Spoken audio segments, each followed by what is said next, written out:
too fast without warning. And when it rains, it's pouring. I got dreams, big dreams. I wanna do big things, but I just can't seem to put it all together. I just wanna be seen. I'm jumping ship, I'ma dive in. Middle of the ocean, swimming till I find it. I see an island out ahead, filled with things that I've wanted since I was a kid. Swim to it. Hey, hold on 1 second. Give me 1 second.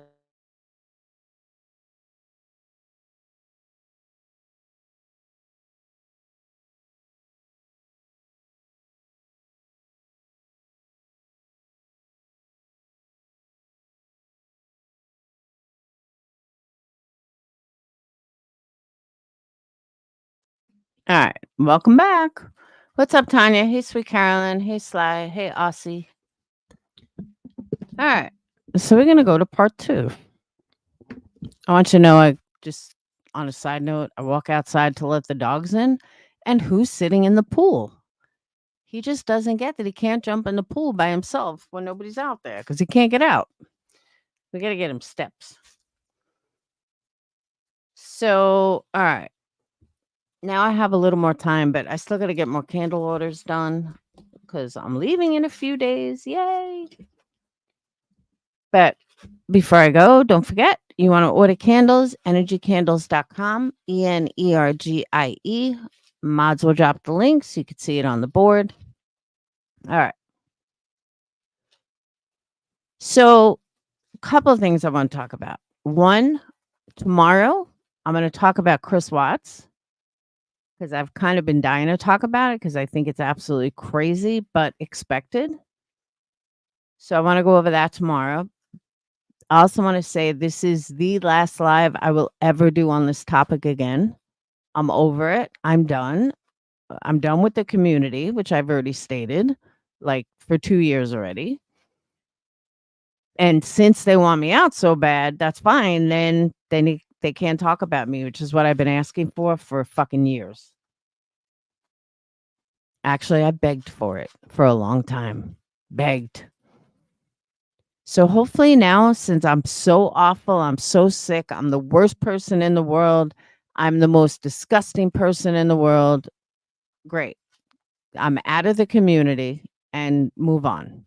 That's it. Plain and simple. Ignore me. Do whatever you got to do.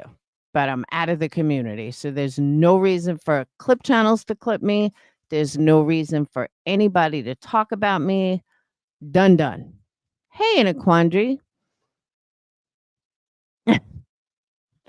I'm done. They should be done. And we can all move on with our lives. So again, this is the last live I'll do on the subject. But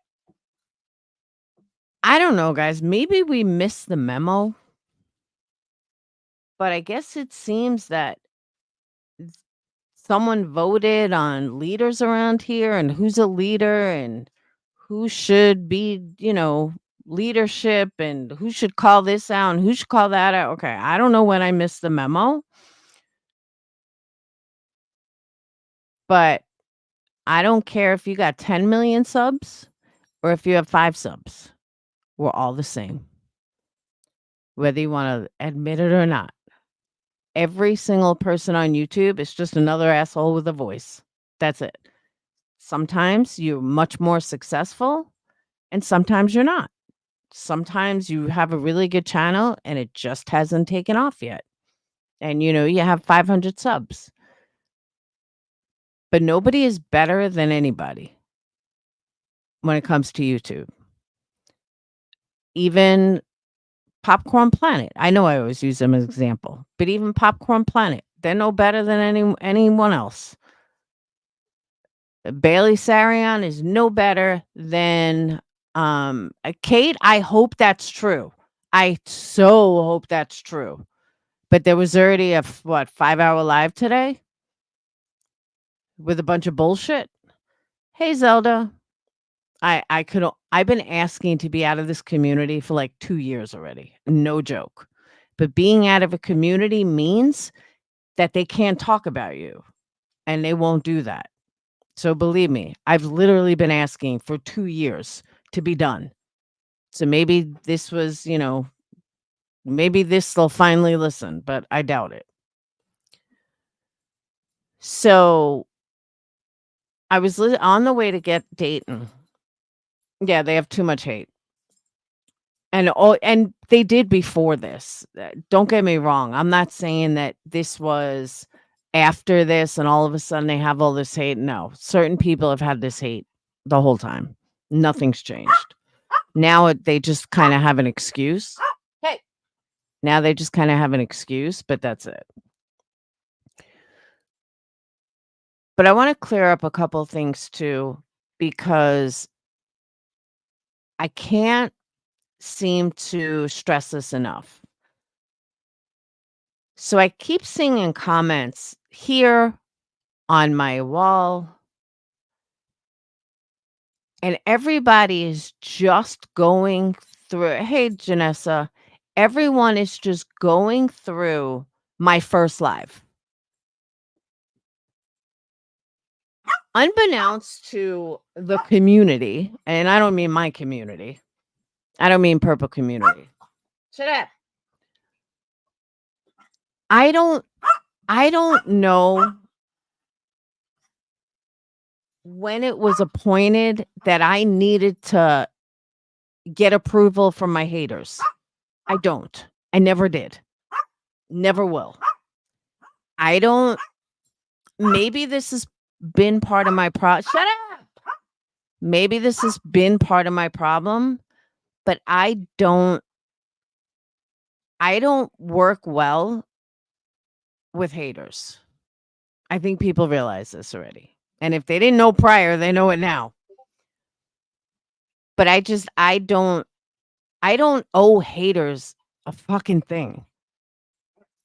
I guess it would be announced in 2 years ago, I think, that I have maybe a year ago, that I have my own community. I have my own supporters. I don't really care to, what's the word? Hey, baby blues, to meddle in. Oh, I got to be accepted by this one. I got to be accepted by that one. I'm not about that. And I never was. And part of that hurt me because people thought I was being a bitch, or people thought I was being an asshole, or people thought I was, I've asked to be left alone. I've asked, like, just let me do my own thing. Don't worry about what I'm doing. But they never could. They just pick and pick and pick and pick and pick and pick and pick. And it's never ending. So I don't. Hold on, the dogs are fighting. Winston really thinks he could take them.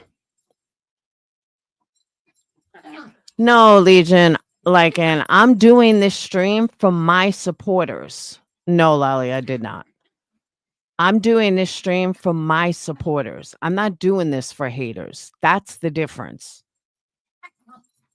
I don't cater to haters. This isn't about them. I've never gone live catering to haters. So a lot of haters want to, thank you, Jenny. A lot of haters wonder why I don't cater to them, why I don't give them an apology, because I don't care about them. It's not about them. Hey, Keith, it's not about them. It's about who supports me, not about who hates me. I truly don't give a fuck what anybody says about my candles unless you actually are a customer. If you're not a customer, carry on. Going after someone's business is something that they all love to do. They all have no problem going after my business for years already. For years. I still have never gone after theirs. But that's how they roll. It's not how I roll, but it's how they roll. And that's who they are. And I ignore it. So thank you, Lolly. Thank you, Baby Blues. So I was on the way to get Dayton today.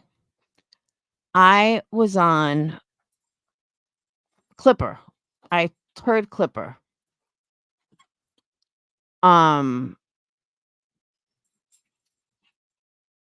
Lolly, that's a lie because I haven't even put them for sale yet. Nice try though.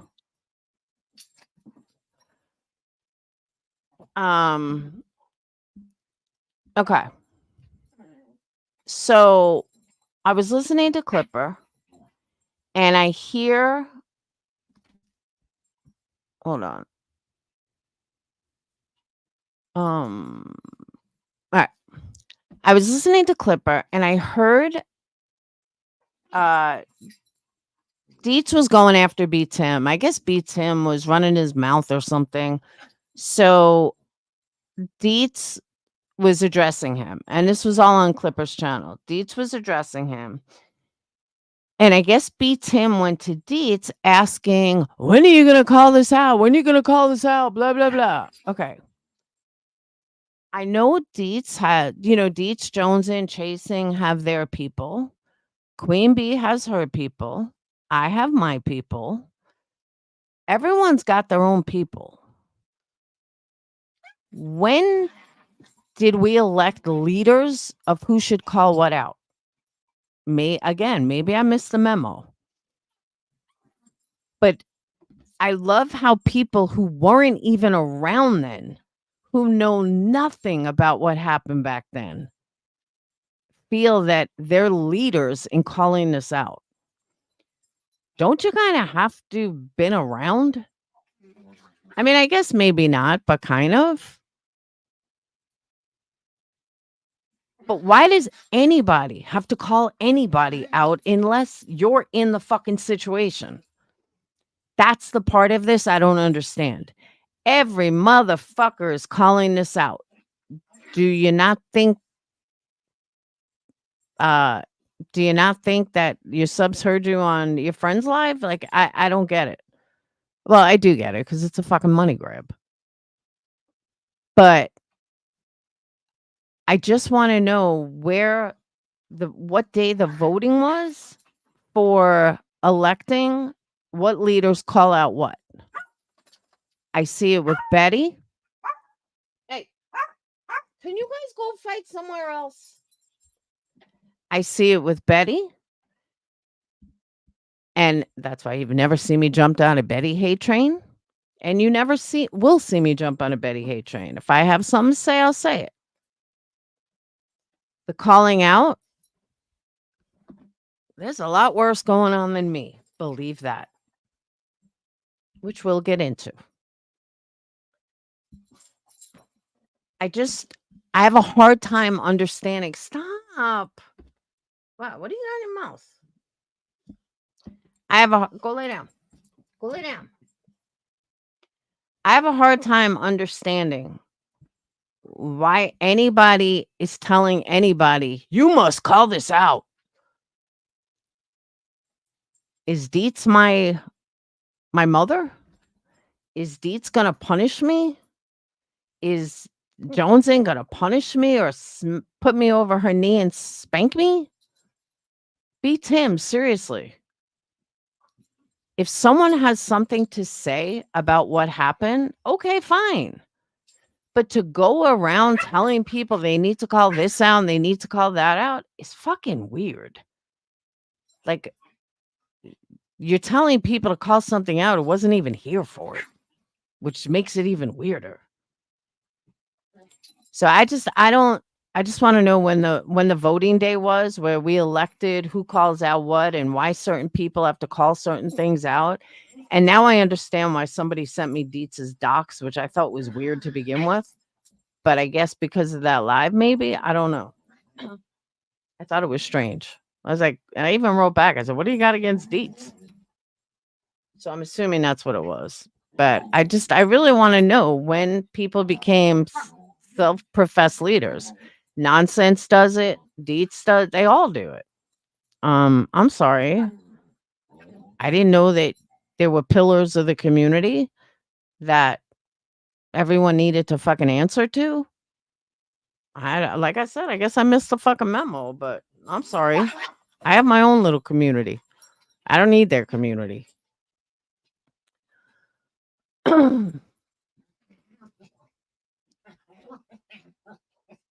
um I don't snap on people. Oh, I thought you were saying that against me. Hey, Allie. I did. I thought you were saying that against me. But no, I don't snap on people unless it's warranted. I agree with that.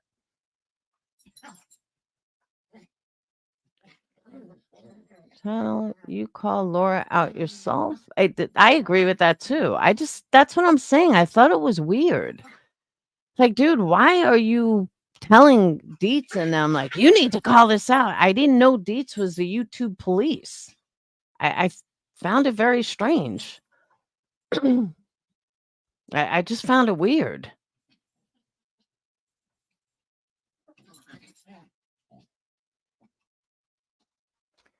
So that was one thing I wanted to discuss. Hold on. All right.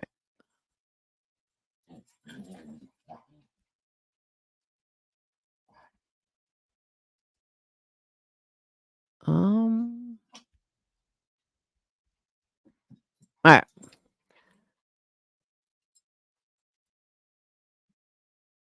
So can you guys go fight elsewhere? Go play inside.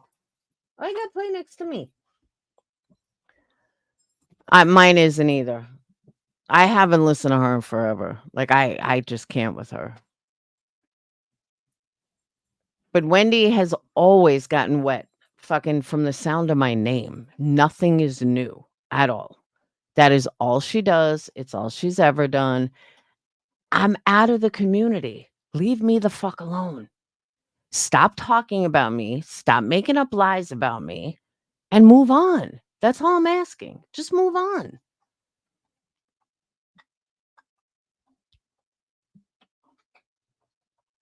And I don't know why it's so fucking hard for them to do. Lolly, you're getting on my nerves. Like you seriously are. She's taking a break.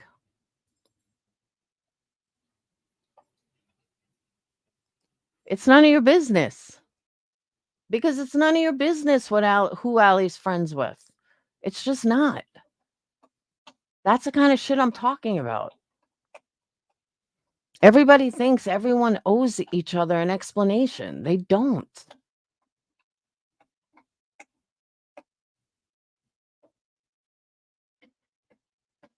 I agree, Lacey.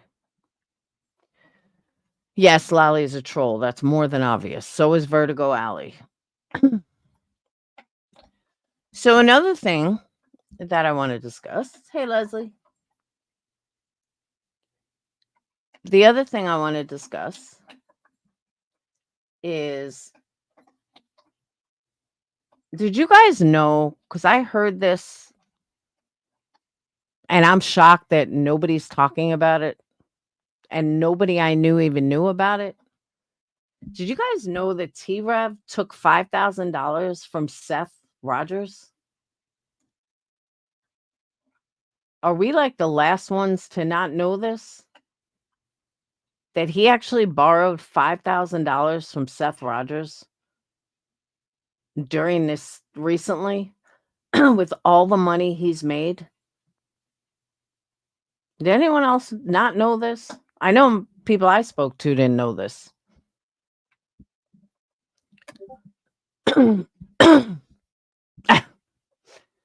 Amen to that, Kay. One woman has talked about you for over 7 hours this week on her channel. You would think she won the lottery. Excited. I agree.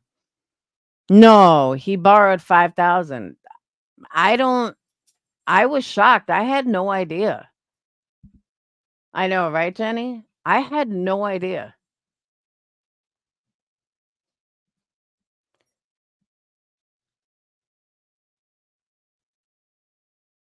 I know, okay. I agree with you.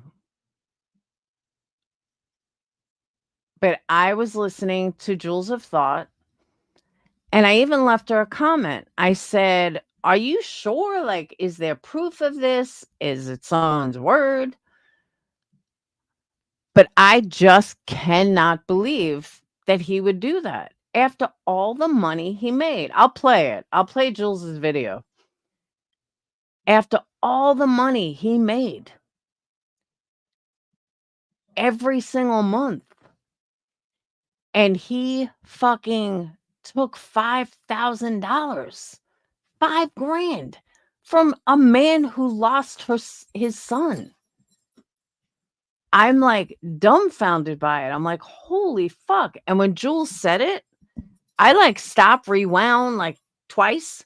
I literally rewound it twice to make sure I wasn't fucking crazy and that what I heard correctly.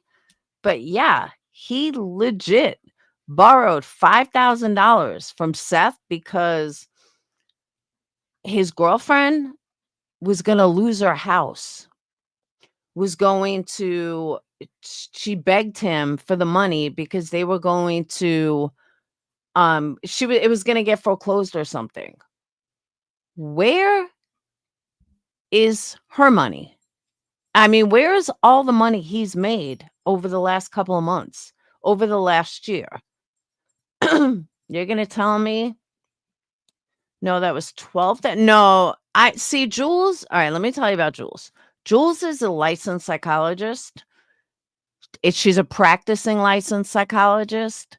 People may not like her, but she is credible. If she says it was $5,000, I believe it was $5,000. I know people may want to inflate, people may want to jack it up, but if she said it was $5,000, I'm pretty sure she got it from the source. I could be wrong, but I'm pretty sure that she would have got that number from Seth. She's not one to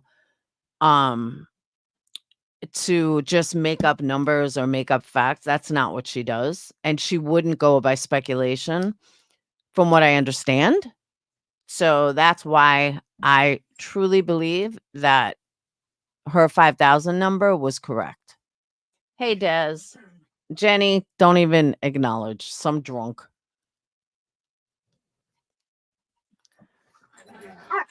That shouldn't be Seth's part. I totally agree, Christina.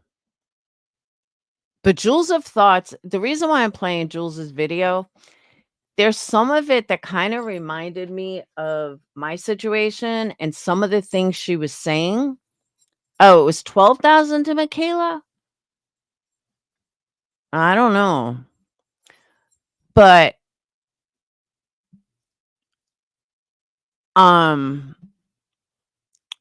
the reason why I'm playing her video is stop. Reason why I'm playing her video is there are certain things that did remind, like some of the things she was saying really hit home. And I know I spoke about it earlier, but I'm not relaying it right. So I wanted you guys to hear it. The bullshit that T-Rev is spewing, and I'm not a scammer. I've never scammed anyone. So kind of take what she's saying about scamming and relay it to this situation. It was pretty interesting. Yes, T-Rev did take the chick from Seth. If you do not stop, I'm not going to let you go on the poop. Go tell Dayton. Go tell Dayton you want to go out. Hang on. Ah, stop. Puppies, I'm telling you. Hold on. Let me have Dayton come get her. Because she just wants to play.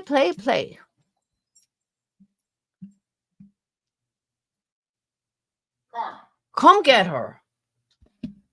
She's like trying to pull apart my computer. You gotta stop giving her attention. No, shut my door. Take her out and shut my door. She's like totally throwing me off. All right. Let me go to history. Oh, hold on. Let me get her out too.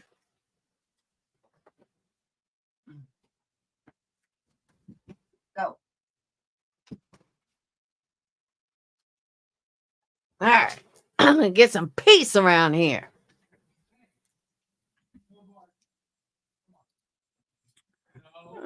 History. Oh, I heard this.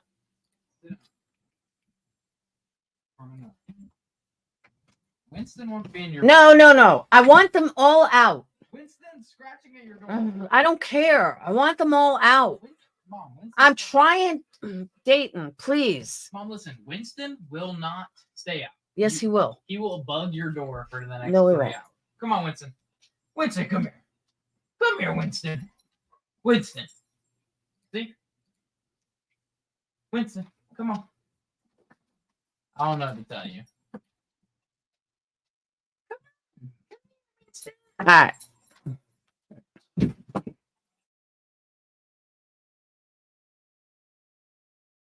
I hope you're doing well. So I'm just going to do a very quick little live. I am just baffled by T-Rev. Okay. Leave Crystal out of your fucking mouth and no, she did not say that. Have a good day.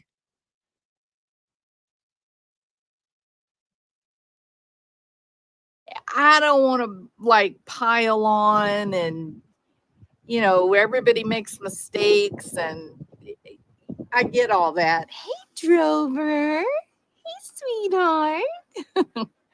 Drover says, I'm hot, Mom. So, speechless, really. And it's all about how dangerous, you know.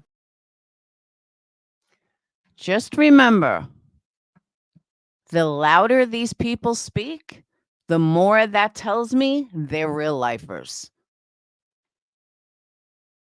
Bullying is and how bad online bullying is such a huge problem. And you know, I've been subjected to even not just online bullying, but even gang stalking, where I had some people actually follow me to where I worked, contact bosses, just crazy, nutty stuff.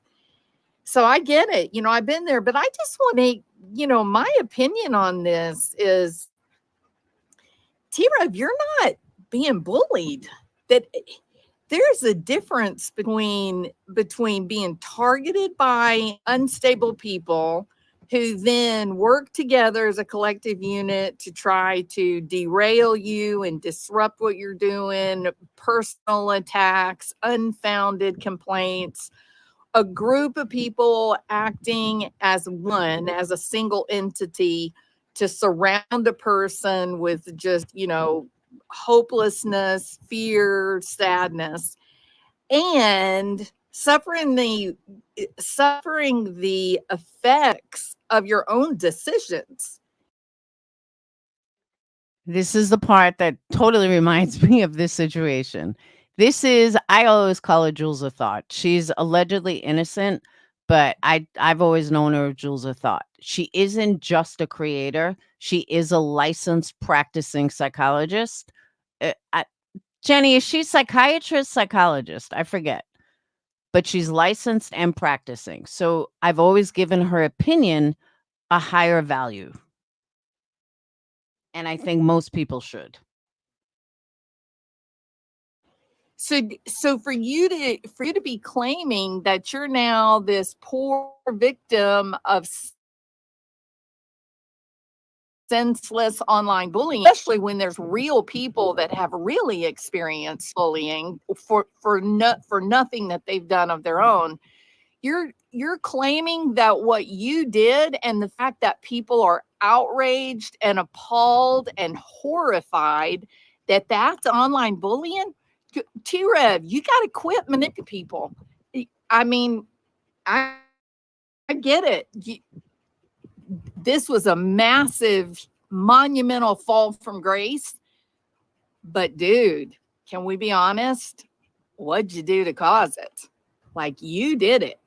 You made the decision to use the abuse and death of a young girl to create fake fictional content on your page, and you presented it as real. You presented it as factual, and it wasn't. It was a fiction.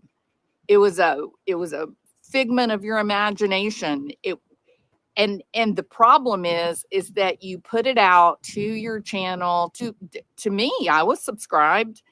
You put it out as, no, this is a real person, and what he's saying, the things that he's telling us about Stephen Stern, that it's real, and it wasn't, and you knew it wasn't. You're not being bullied, buddy. You are facing what are very real consequences of your own decision and actions. So, And that hit home. That was like, ouch. Because she's right. And it applies to my situation as well. That, when everybody went live about it one time, I get it. I totally get it. You're mad, you're outraged, you're this, you're that. In my opinion, when it becomes bullying, is like JP going after my candles. Has nothing to do with anything. My candles are fine. But the fact that she did that crosses the line of outrage. All of a sudden, outrage, that's not outrage anymore. That's just you being a fucking cunt as usual.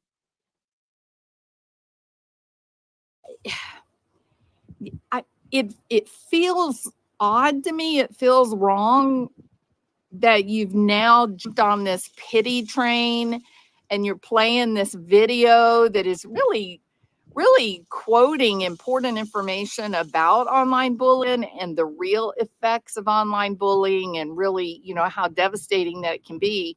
You're showing that to manipulate, yet again, you're still manipulating. It's still manipulation.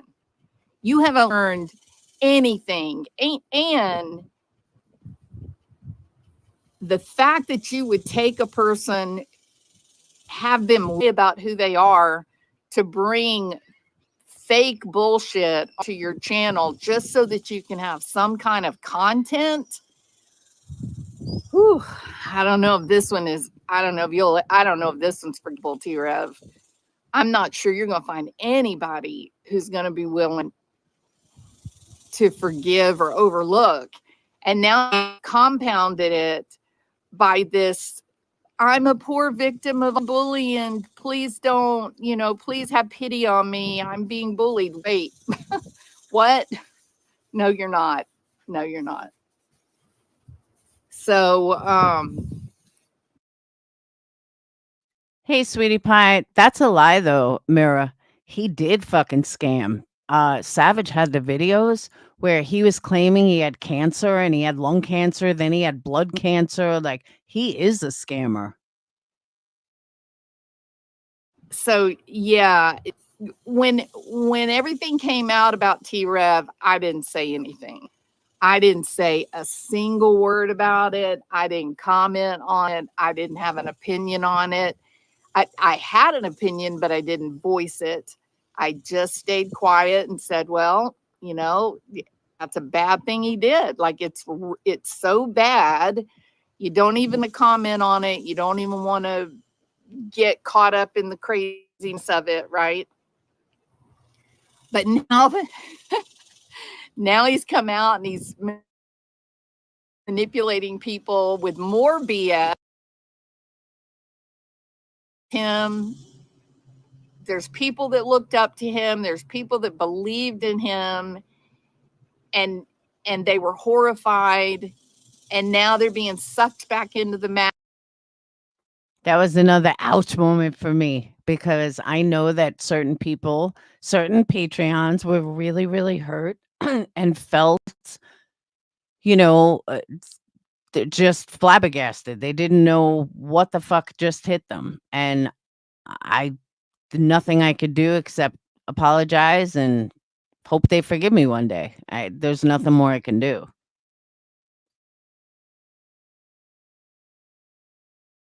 But a lot of things she's saying were like a stab right in the heart. I was like, ooh, she's right. She's right about this. She's right about that. madness for what? So they can give you more money, T-Rev? Is that why you're sucking them back into the madness with fake crap? You're not even trying to say, you're not even trying to say, I don't know what I was thinking. You're saying it's everybody else's fault for being upset that you did this. No, it's nobody's, it's an outrage. There is very few people in this world that would be willing to do what you did. I swear, anyone, if I had gone to anyone and said, hey, I got a great idea, I'll give you half the money. I want you to pretend like you are what? I don't know, Barry Morphew's girlfriend.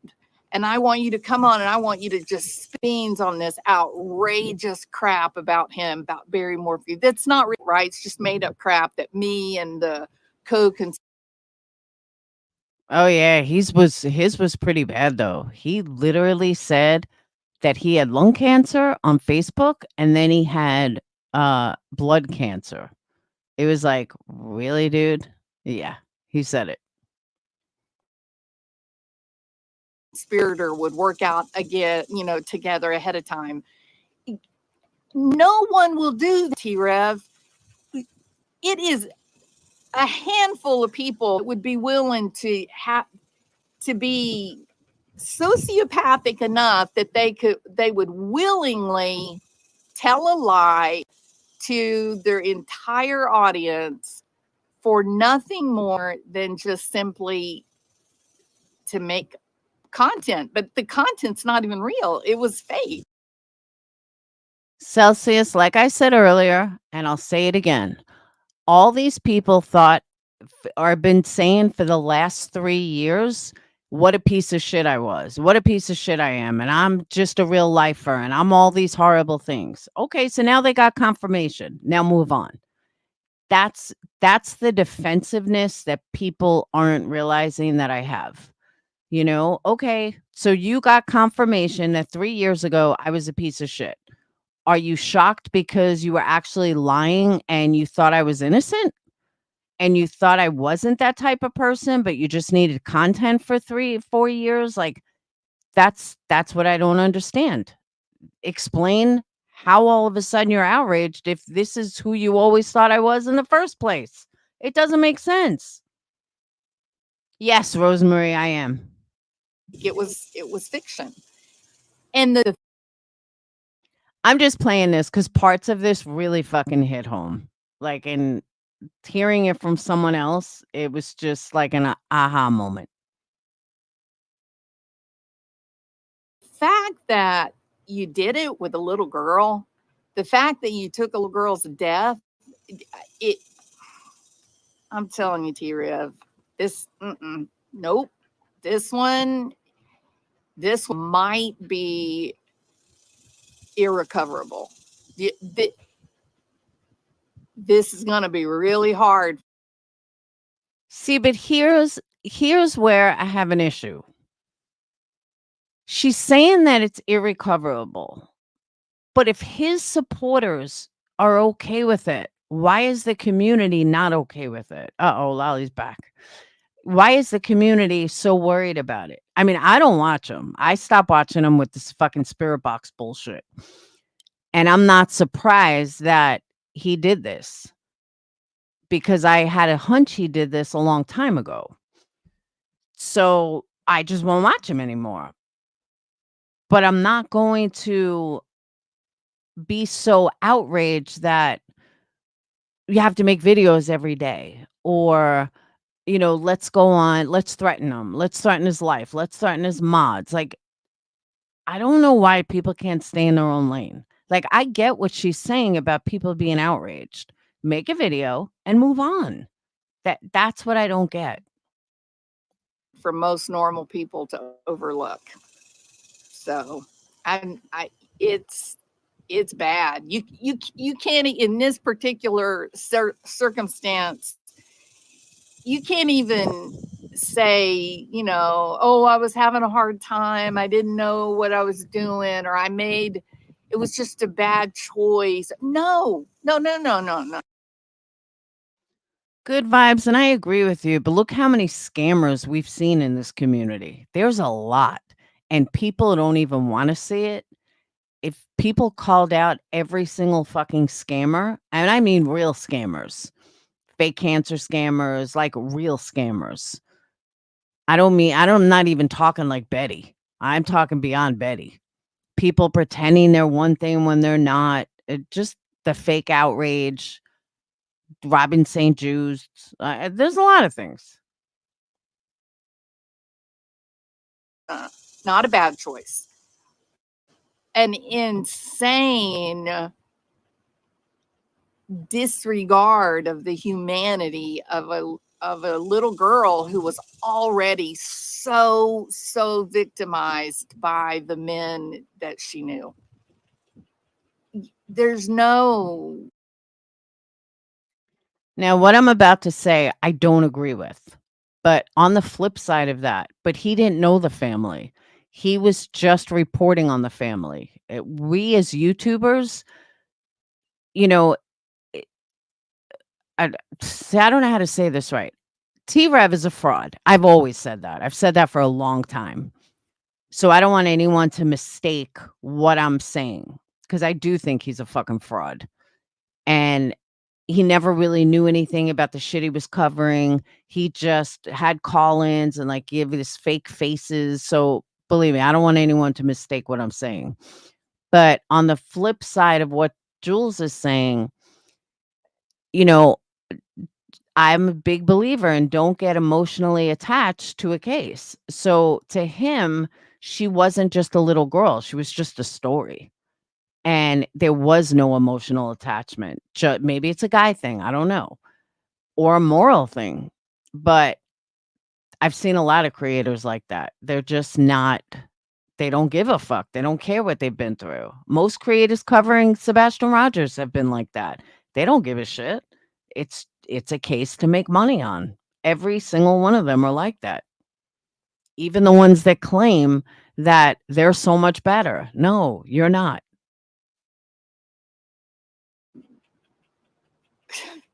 There's no get this. Yeah, stop, T-Rev. Take the stupid bullying video down. Stop. Don't. At the very least. I'll tell you though, when I didn't like T-Rev was when he was using cases for his shitty ass music and the spirit boxes. Those two things combined, don't use a case to write a song. It's no different than me using a case to sell a candle. It's the same thing. But half this community isn't bright enough to figure that out. Don't try to get out of this by appealing to people's better nature, by trying to pull at their heartstrings and trying to get people to feel sorry and feel bad for you, because you didn't feel sorry for Madeline. You didn't feel sorry for the people that loved her and cared about her. You didn't feel sorry for the friends that she went to school with. You didn't feel sorry for any of the people that cared about that girl. You didn't feel sorry for the prosecutors. You didn't feel sorry for any of them that were at the time that all this went down, that they were in the process of investing. I feel sorry for Karen Reed's pocketbook. That's who I feel sorry for. Because man, she's got to dig deep. Skating and trying to come up with an explanation for the nightmare that child was living under. No, you didn't make a mistake, a bad decision. You got together with someone and you perpetrated fraud against your audience. You perpetrated a fraud against the prosecutors, the investigators. Okay. That was another part I wanted to address about persecuting fraud. People think because CPS happened to me and I went on Jones's panel, I was all of a sudden not credible. Both things can be true or both things can be false. What happened to my children should never happen to anybody. That wasn't a bullshit call. I mean, that was a sick fucking call. And we don't know who did it.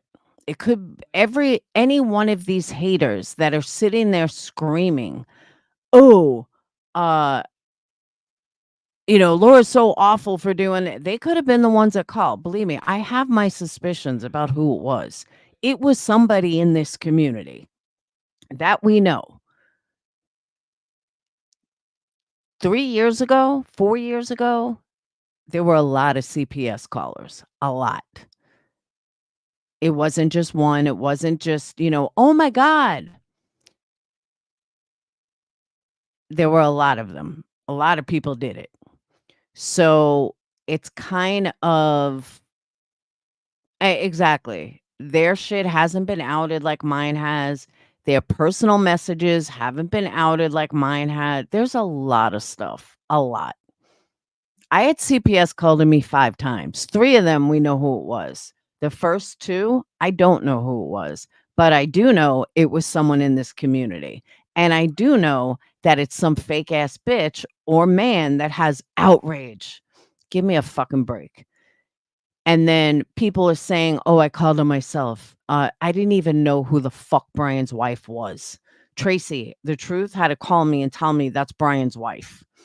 It was someone that knew Brian. It was a whole fucking setup. So any asshole running around saying, "Oh my God, she called on herself," you don't know me at all. Because I would never, ever do that to my kids. I'm a damn good fucking mom. Investigators, it's take that stupid bullying video down, because man, that just people. I know you need their money. I know you want to get back to getting out there talking and having those super chats. Oh, I never finished what I was saying. Is I know that some people do feel like I defrauded them. Some people feel like, I lied to them. The way I saw it and the way I still see it, not even like anything's changed. The way I see it, I knew I've changed. And I knew that I changed from back then. Otherwise, I would have done it again. I would have called and called and called. I would have been the biggest fucking real lifer there was. Didn't happen. And Leslie, it was absolutely someone in the drama community. Celsius, I agree with that too. Someone who has all this outrage called my insurance company, called my college, called West Point. I mean, and these people wonder why I'm defensive. So I make one fatal error. And I say fatal because it was extreme. I shouldn't have done it. Without looking at everything that's been done to me before all this. And then other people say, "Oh my God, you did this after CBS was called on you, yada, yada, yada." Yeah. And I explain why. But like I said before, and I'll say it again, I wasn't the first CPS caller, and I certainly won't be the fucking last. But you know what? I'm the first person to fucking own it. Whether I got called out or not, I'm still the very first motherfucker in these communities to actually own it. No, good vibes. I've changed even before that. You got to remember, this call was in 2021. We're now halfway through 2024. I didn't get cancer till the end of 23. People called my mom. I have asked 1,000 times for all this shit to stop. It never did. It's crazy. And I understand why people are mad. I understand why people are outraged. And I get it. Make it like, I hate to say it, like Dietz, Jones they made a video, they expressed their outrage, and they moved on. There's nothing wrong with that. I can respect that. What I can't respect is now attacking my business, threats to mods, threats to subscribers, comments with threats. There's no need for that. There was no harm done. Just like in my case, people that called on me, there was no everlasting harm done. I mean, there was for a little while. But same thing with the first call. There was no harm done. You moved on. That's why I don't really even talk about it. But my CPS call that I went on Jones's panel talking about, I didn't speak about my other 4 calls because calls are different. That call was specific to the topic. I never brought up the first call, 3rd, 4th, or 5th, because they weren't important. It was what it was, and I moved on. And that's kind of how MM's call was. Her son doesn't fucking care. Her son doesn't remember it. They probably don't even remember it. It's been years. And there were no everlasting effects. So I don't know. I just, that when people see me get defensive, that's why. Oh, it's a total money grab, sweetie pie. That's why so many people are talking about it. I agree with you. Anyone that went past 1 live is a phony. Just 1 live. You had outrage and that's it. Move on. Rolling in. I get it, but damn. I mean, if this doesn't make you stand up and go, okay, I should not have done that. I don't know what I was thinking. And from here on out, I'll do whatever I have to do. And if that includes going and getting a job at Walmart to pay for my rent, then that's what I'll have to do. And I'll just keep on working hard to how in video. Jesus Christ. Yeah, that's, I mean, it's gross. It's really gross. Okay, I've said, well, you know, I've heard that, and I guess my thoughts on that is I hope he enjoyed it because I don't think he'll ever get it again. I don't think there are very many. At least the people that I know come to my channel and whatnot, most of them are smart, you know, and they're not gonna fall in line again with T-Rev. They're not gonna fall in line and throw money at him. And no, he's shown his true. D, I totally agree. And that's why I'm saying people see my defensiveness. There's a reason why I'm defensive. There's a reason why I have this fuck you, I don't give a fuck what you think attitude. But that's not towards my supporters, my Patreons, and they all know that. Or I would hope they know that. But like some drunk Australian, I'm going to make videos about you. I don't give a fuck. Do whatever you got to do. I don't care. And they don't like that. Am I supposed to cry for forgiveness from people who never liked me to begin with? That's never going to happen. My actions caused me to lose some really good people. Well, they haven't left yet, but I'm expecting it soon. And hopefully not. But if I do lose them permanently, then so be it. I can't change what I did 3 years ago. It's fucking impossible. And I know whether people see it or not, I know how much I've grown in the last couple of years. So there's way worse going on in the community than what I did 3 years ago. That I promise. Colors now twice. He showed it. He showed it with the Madeline Soto thing. And he showed it by putting up the bullying video, because this man is not being bullied, people. He is suffering real consequences, people's true outrage. Listen, T-Rev, you think, no, it's bullying because it's a lot of people. There's a lot of people that have a negative opinion of me. You know what that means? It doesn't mean that you're being subjected to group bullying. You know what it means? It means that what you did was so egregious and obscene that everyone is horrified and grossed out. That's what it means, T-Rev. This is not bullying. This is people. See, but that's not true, though, because if you look at his comments, not everyone is freaked out. Not everyone is grossed out. Not everyone is mad. So I don't know if his haters are the ones that are mad, but a lot of people aren't mad at him for it. So why should he care about the general community? I'm I kind of understand that. Horrified by your decisions and your actions. That's what it's gaslighting at its finest. Yes. Hey, Quinny, how are you? It's stop, take the video down. You are not being subjected to bullying. And even take it, your little girlfriend. This is funny. Hey, Rhodey, I love you too. This is funny. She calls her Mylanta. It's pretty funny. The way she says it. I don't know. Oh, I think her name is Mylanta. It just reminded me of that poop stuff. And I can't even think, Michaela or Mylanta or some. What the hell? I can't even wrap my head around the fact that you guys took money from Seth Rogers. Why would you take this money?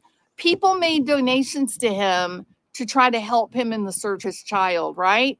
And you guys manipulated him. Now, he should not have given it. He made a terrible miscalculation. He never, ever should have loaned it at all, but he did. But more important, you're not the one whose kid was missing.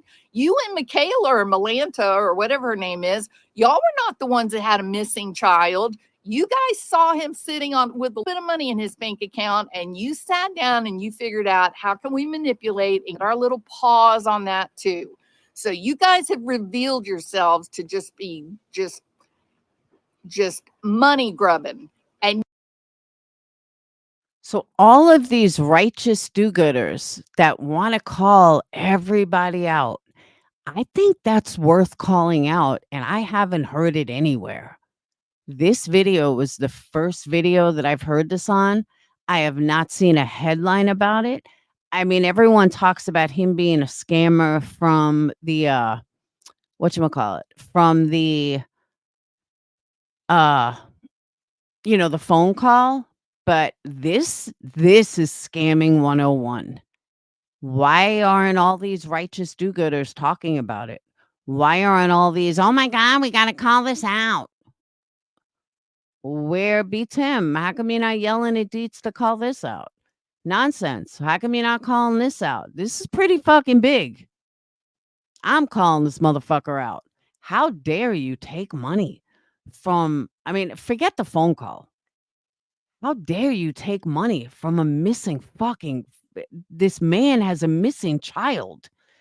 He raised money from the communities for his own benefit. He's not rich. I mean, we all know that.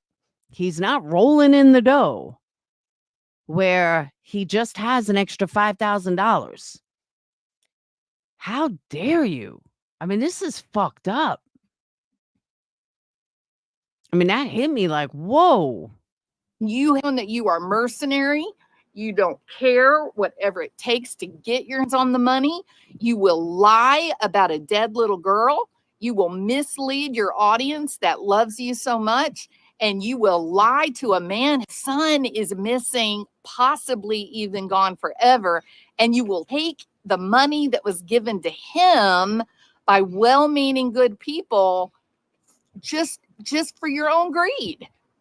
I don't you get out of this. I don't see any path forward. None. And maybe I'm being short-sighted and simple. Maybe I'm too shallow to understand it. But I've got more faith in people. Think what has transpired over the past couple. Wow. You just need to move on down the road because this is done. This is a done deal. If it's not done, you getting together with one of your little friends to pretend to be a family member. If that doesn't draw people away, then the whole I'm such a victim, I've been bullied, that's going to siphon off a few more people. And then the realization that, yeah, y'all manipulated Seth Rogers and y'all took his money, a lot of money, supposedly so that Mylanta could save her house, that it was going to go into foreclosure or some bullshit. 20-something thousand dollars they took from Seth Rogers. And he gave it was 20,000. I thought she said 5,000. Holy fuck, it was 20,000? I don't know where I got 5,000 from. $20,000 they took. That's fucking crazy. I swear to you guys, I thought she said 5,000. $20,000. He got it from all the donations. He made a lot of money. But Seth is just a simple person. What? Okay. He's just a simple person. Rapper, go away. And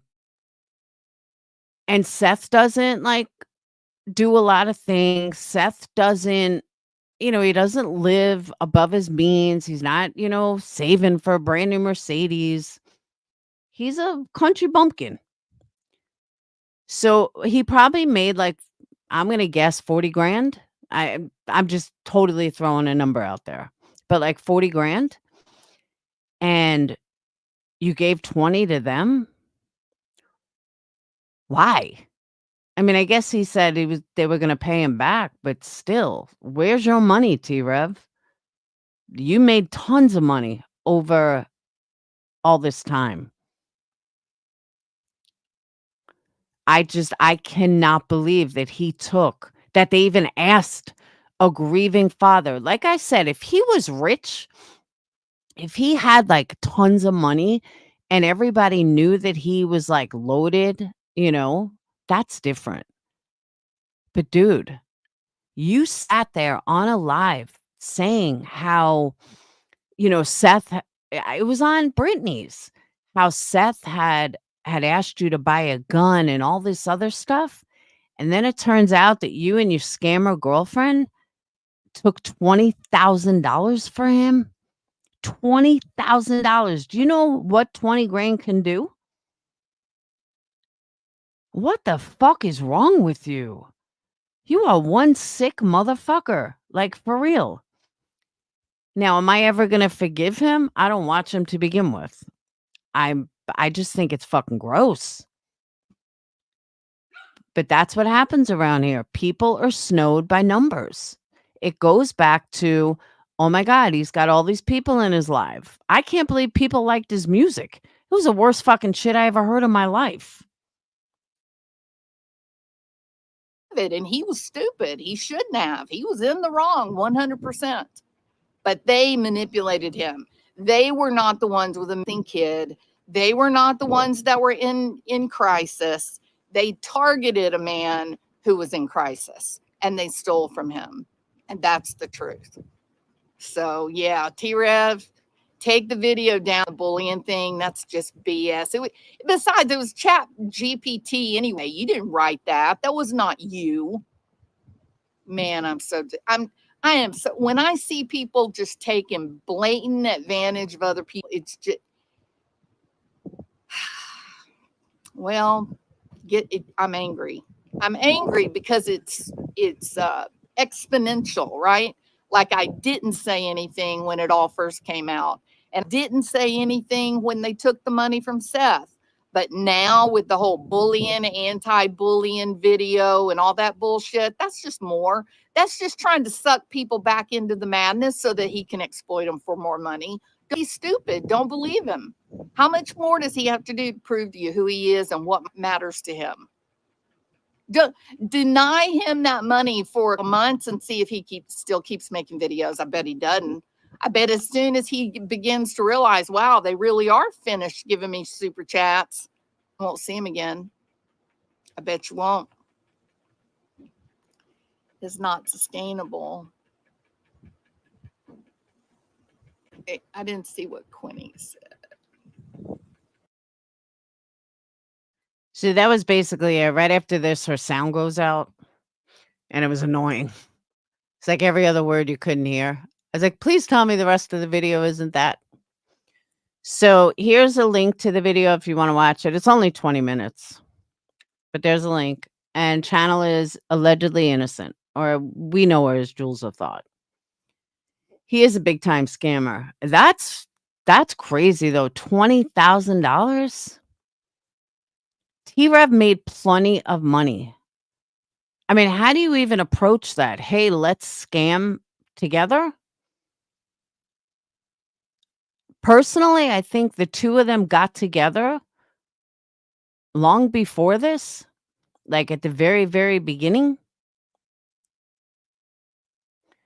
Voices for Lawrence Spiro was a thing long before his Voices for the Voiceless, just saying. Well, yeah, even Voice for the Voiceless, she was around before he was.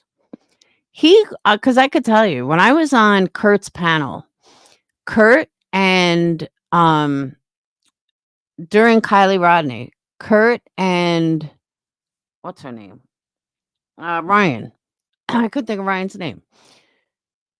T-Rev was on there trying to talk, and he had like 1,000 subscribers, if that. And then all of a sudden, with these recent cases, he just blew up. And I've noticed every single creator, with the exception of Plunder, every single creator who touts the God this, God that, are all fakes. Every single one of them. The only one that I have seen that has been legit has been Plunder. Nobody else. It's fucking crazy to me. Like, why are you all so fucking fake and then wonder why some of us don't believe in you? I mean, if QB to get people are scared of QB. I don't know why, but they are. Did you see BHB's video the other day? It was fucking hysterical. I mean, I kind of feel bad for the woman. She seems genuinely hurt by what by what JLR did. But it was kind of funny. If you guys haven't seen it, I would suggest go watching it. It's pretty funny. And then J is for Justice clap back. I haven't watched that yet though. But I guess the takeaway from the video is that BHB sucked JLR's dick in the back of Chili's restaurant. That was one takeaway. That's like the most prevalent takeaway. But yeah, it was pretty good. And I don't really watch Betty, but that was funny. She was just like going on and on and on. Funny ass video. BHB is bugging Jay. Do you think that, I don't know, maybe they did hook up? And see, Jay is just a shady. Jay did some fucked up shit years ago, but nobody wants to talk about it. But Jay really did some fucked up shit. I spent all day with Jay. Jay is for Justice? She did. You go back a couple of years, she was fucked up. She made plenty of calls. Plenty. And then try to out the other person. Oh, speaking of outing, let me say this again. Just so we're clear. Because I know I started it before but didn't finish. To the whistleblowers. I would never, ever go after someone for outing me. Ever. You guys should know me better than that. You should know that I have more class than that and a lot more couth. I am hurt. Yes, I am hurt that you did what you did. And I'm hurt that that's how our friendship ended. And I'm hurt that you felt the need to do that. But I would never hurt you. I would never try to hurt your families or your jobs or anything like that. Unlike the retaliation that's done to me or that's being done to me. But I would never do that to you. I don't roll like that. So I just want to put that out there, and I want them to know that. They may be mad or whatever, but they lost someone, especially you, Tara. You lost someone that was there for you when nobody else was. So, that's your choice. But I would never out messages. I would never out personal conversations, and I still won't. That's why I never named who the other people were. It's not they're not even on YouTube. It's nobody's business. Hey, niece. Are you gonna give me a yell? Hey, Laura, can you hear me? Yeah, are you gonna yell at me? No, I'm not going to yell at you, honey. No, I just I'm on my iPad. I hope you can hear me fine. I have I a can. headset. I have a headset on, so I don't know. It sounds low. It's my boyfriend has a trucker headset, and he bought me one, so it's for truck Aw, drivers. But anyway, the only thing I love you to death. You know aw, that. It's thank been you. like 7. I mean, I found Mommy Ramblings during Chris Watts, and then I found you. Okay. And I like people like I've made comments in places and people keep asking me, why are you shocked that Laura called CPS on Makeup Mobster? And believe me, Makeup Mobster, she's not my favorite person. I never watch her. Yeah. I even left a comment under one of her community posts and said, hey, I said, I like you, I like Laura. I said, and I go into everybody's chat, which you know that, Laura. Yeah. And I said, but I said, you really have like every single live stream is about her. And I said, when you consider us being subscribers, it makes, I don't know how other people feel. It made me not want to watch her. You know what I Mhm. mean? And I did it 3 years ago. So this was way back in the day. It Yeah, wasn't like I called yesterday. I know, but the only thing that hurts me about it is that because it involved her son, you know? I mean, well, that's why you call CPS, right?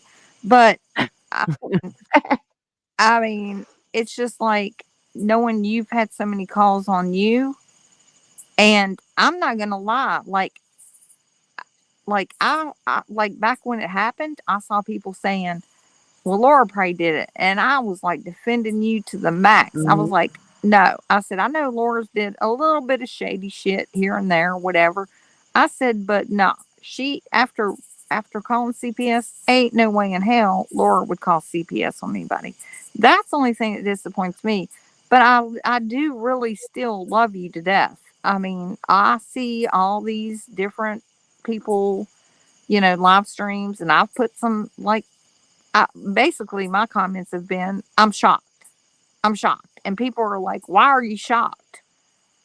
And I just I just feel like I wish you would have just went after her because she does review you all the time and says shitty things about you constantly and your candles and all that. Mhm. And it's my problem is just because it involved her son who was 8 at the time. And I'm just like, oh Lord bless his heart, Lord, what did he have to be asked? And she's never elaborated on all that. So And but I that's really I don't that's I the don't want other thing, hold on, to. is being that you've been a subscriber for so long Yeah, and you did stick up for me, it's you and people like you and subscribers like you that I do really apologize because I never wanted, those to stick up who stuck up for me. I never wanted you guys to feel betrayed. I never wanted you guys to feel, like, oh my God, we know she wouldn't. And then, it turns out I did. It yeah, was wrong, and there's no excuse for it, and I do hope you and other subs that feel that way can forgive me for that, because it was never meant like that. I never meant to hurt anybody. Once it was done and there was no turning back, as yeah. I said earlier, the only thing that I could do, it's the same thing I would teach my kids. The only thing I could do is change myself. I can't go back. I couldn't, I'm talking like 5 minutes Well, later. I feel like you have changed yourself in the Thank past you. 3 years, you Thank know? you. And And I it, have. I definitely have. and I've had people ask me, "Oh, why were you in Laura's chat?" And I'm like, "I've always been in Laura's chat. I don't care what anybody says. I go in everybody's chats. It don't matter to me. I go in people that hate other people. I still go into their chats. But I guess it's comes down to like I never go into Makeup Mobsters. I never watch her because she's always talking about you. Mhm. And it come down to, I just felt disappointed. I was like, no, no, no, I Lord, know. no, you didn't do that. You didn't do that. And I understand you said it was a heated moment, but I mean, you got a burner phone, you know, made a New York phone number, all that. And I just feel like, I know you felt at your wit's end and you wanted to get back at her, but going, you know, about her son, that was just really screwed up, Laura. But I never meant it was never meant to be at her son. Like everyone's saying that I went after her son. I didn't target her son. I didn't say like, all right, for example, when my second call happened, they said that Uh-huh. my son was sleeping with the sister. That's directly targeting the kid. Oh I no, didn't say I hated that. anything about I didn't say anything about the kids with her. I targeted it towards her. That's who I targeted it towards. Yeah, but So when see, CPS means Child Protective no, I Service. know. So, of course, you know, it's, I mean, I almost would be like, couldn't you have, I mean, this is horrible too, but I'm like, couldn't you have swatted her or some shit like Oni did? I mean, for real, I'm like, you just, I mean, you know how it is with your kid, with Sage and, What would be the difference? It's the same shit. well, no, a swatting's different because it doesn't involve the kids. It's like, you know, oh my God, they come to the door and guns are drawn. But, you know, Sage and Phoenix and Dayton, it's like, you know, from your calls and how it affected them. And I'm like, I was so mad over that call. You know, the one I ain't gonna bring it. I ain't gonna say what they said about Sage and Phoenix, but that made me angry. I was like, who in the hell would do that? That is absolutely, Someone in this community. We don't know who, but it was someone in this community. I know. You know what sucks is that you can't find out because people Mm-mm. call anonymously, I guess, you know, or go out and buy a damn burner phone like you did at fucking Walmart or whatever. But that's what sucks is that anybody that gets a call, they can never let you know who called. And you got to clear yourself by going, you know, like you had to remember you had to have the P test and all that stuff and Yeah. just crazy shit. And I'm like, I don't understand why people would go through. All right, like, okay, Laura, you got to listen to me, okay? Please. Okay. All right. I'm All right, listening. you know Isaac, be our guest, right? Yeah. Did you catch the live stream? And I know we all no. don't like Mark Terry. I Mm-mm. recorded it, but I have not put it on my channel. Did you catch that live stream with Mark Terry where it overdosed? I don't watch him at all. Okay. Well, let me tell you what. He said Isaac had sent people, killed his dog, had people coming out in his driveway at his dad's, had stolen a car from him and all this stuff. And I watched I watched Mark Terry take 2 months worth of insulin and take a whole bottle of, I don't want to say the word because you'll get banned on YouTube, a benzo. Okay. I watched it. I got it recorded. Would never put it on my YouTube channel. I recorded it. But anyway, Mark had 2 people that had loaned him money and he was going to Pennsylvania to kill Isaac. What? And yes. All right. Remember, did you hear about Mark getting arrested a few weeks ago? No. Okay. I don't follow any of that. I don't either, but I just happened, like he was on Ernie Shell's, and Ernie's a fucking crazy motherfucker. But anyway, so I went to Mark Terry's and he had 2 people and he named their initials that gave him money to go from Alabama to Pennsylvania, and he had a gun and he was going to kill Isaac. He left his house. This is what he says from his mouth. He left his house and realized he forgot his insulin because he's got diabetes. Went back to his house, and that's when he ended up in a fight with his dad and his brother and got arrested. and he got out of jail anyway, says he's forgiven Isaac and all this. And that's when he went, and people were like, we're going to call the cops. We're calling the cops. He's like, nobody's going to find me. Nobody's going to find me. He wasn't at his dad's where he normally lives, right?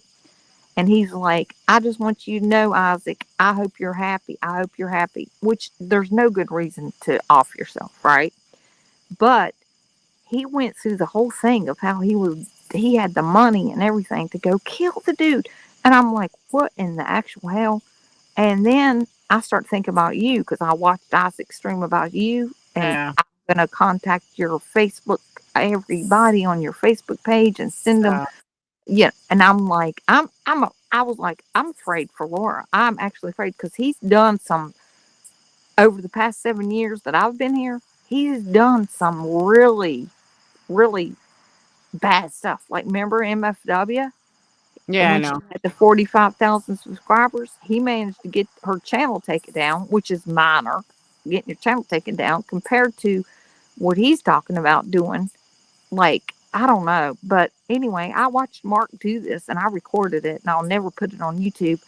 And anyway, the cops, Isaac called the police to his dad's house, and his dad said, we have a camper, blah, blah. They showed up at the camper and beat on the door, and he said, I'm not opening the door. He had already taken all this medication in front of us and said, I'm getting ready to lay down and go to sleep. And then they start beating on his door, and it was hands up. I can send you the video to your email.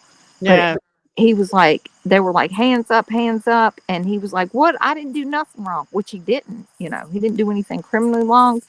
And I think because maybe Isaac called the police to Yeah, but Mark's isn't that dad. conspiracy?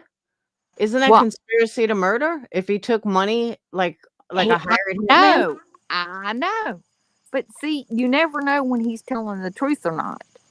But in the video, you could watch him take 2 months worth of insulin and a bottle of quantity. I mean, you could see that happen. But anyway, the cops were going to arrest him, and then they said his sister was going, what's going on? What's going on? And they said, we're sending him for a 3-day psych evaluation.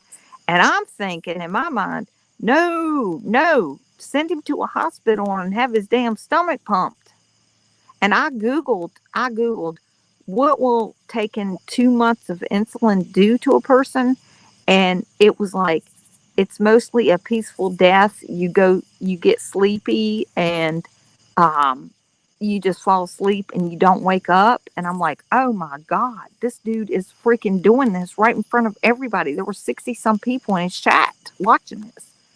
And I'm like, I don't know where he lives in Alabama. I can't call anybody. I have no clue. But anyway, I mean, I guess Crazy. So now I'm a little confused though. Who had Isaac sent people to his house to have his car stolen, or the opposite? Now, according to Mark Terry, Isaac killed. I don't think Isaac did it himself, but he said Isaac. He blamed. He said he killed my dog. He had my car stolen. Yeah, but how can he prove it was him? Well, I think Isaac threatened it or something, maybe, and then it happened. And he said that he left out the day, it was like a month ago, I guess, and he left out of his house and borrowed money from 2 different people and to drive from Alabama to Pennsylvania to kill Isaac. And the only reason he got arrested is because he forgot his insulin, turned around, went back home, got in a fight with his dad and his brother. And then the cops showed up and he had a knife and was trying to stab him. They had to put him hogtied in handcuffs and feet together and all this stuff to get him to jail. And so he said he's forgiven Isaac, and Isaac ruined his life. And he talked about noodles, and he talked about oh Lord, remember the people in the Boyd, let's see, Mango. G Mangoes. He was so upset. He kept talking about G Mangoes, and he said he's not in good health. And I went up on a panel, was backstage, and telling him I love him and all this. And G Mangoes wouldn't have anything to do with him. And he said we were friends. He was like, he said it just hurts my feelings so bad. It hurts my feelings. Nobody wants to be my friend. And I mean, we know what the crap Mark Terry's done. I'm not kidding you, Laura. I was ready to cry. I was like, oh my God, this dude is freaking taking this YouTube so seriously. And I mean, he's naming, I mean, like Hondo, I mean, just Wogs, people way back before we were even on YouTube. Yeah. And I'm like, oh my God. And he was just like, I just wanted friends. I just wanted friends. Anyway, what freaked me out about the whole thing was that I am worried about Isaac and what he would cause for you, because he was like, you know, I'm getting on her Facebook. I almost find every single match. I'll find her family. And then I thought about your dogs. And I was like, if he really did kill Mark Terry's dogs, I'm like, oh my God, Laura's got 3 dogs. What the Yeah, but heck? Mark Terry did something to him personally, right? Oh, I don't know. I don't know. Yeah, I don't think the thing with But Isaac, it still don't justify going and killing your dog. no, I agree. I'm just saying I don't fuck with Isaac at all. I know he went on a rant Yeah. about somebody he doesn't even know, but whatever. Like But see, I'm worried for you because he, like, I wasn't that worried because I saw what he did to MFW, and he got he ended up getting her name incorporated where she lost that whole name and everything. Miss fucking Wonderful. She couldn't use it again on YouTube. He put it in his name. I watched all that, you know, years ago. And then, but when he started talking about a lot of other things, and then to hear Mark say he killed my dog, he had my car stolen, he did this, he did that, he had people coming down my driveway, and I'm like, that freaked me out for you, because I'm like, I think Isaac's serious, because he was like, I'm gonna ruin her life. I'm gonna ruin her life. And I'm like, I didn't even chat. I saw people in there saying, like, hey, that ain't the answer, you know, don't go real life on her for this. That's not the answer. And he was like, no. He said, I'm gonna ruin her. And he talked about your candle business and everything, and it freaked me out. And I'm like, I'm afraid of him. And I heard you say, oh, Isaac's all talk and everything, but he's done some really shady shit, Laura. of course he is. He's a real lifer. And that's what I'm I'm- saying. He is a real lifer.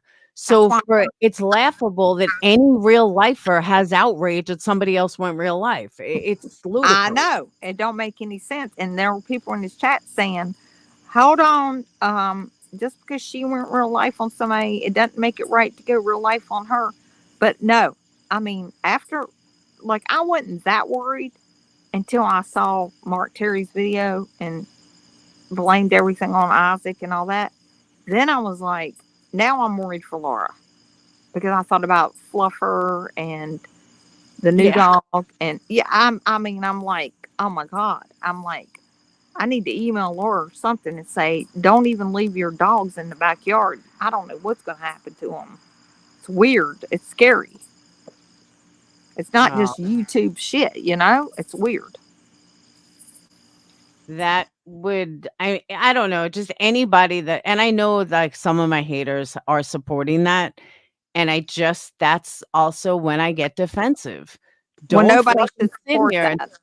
Don't sit here and tell me how real life is so bad while you're supporting someone going real life on a single mom, no less. Like, I agree. It's fucking asinine. You're going to attack my business? Why? Why are you going to try to come after my business? That's how I support my fucking children. Well, on his live stream, he said, and I see she has a candle business. I think I need to, he said, I think I need to leave some reviews, and I think I need to call the Better Business Bureau, and I think I need Go ahead. But I'm like, I'm like, oh my God, he's willing to like destroy her and he's called CPS on people too. I know he has. But I honestly, I'm just worried. Mainly, I, okay, I love My pets. brother's a Okay, cop. My I'm just, brother's a cop. I'll be all right. I I'm promise. just, I'm just mainly worried about your daggone dogs.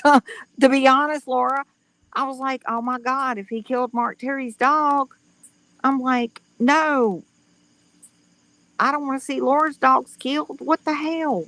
And I don't know. I just think he's, I don't know. I'll be But right. But will you say this for me, please, out loud? Bye. Say, I apologize to Makeup Monster.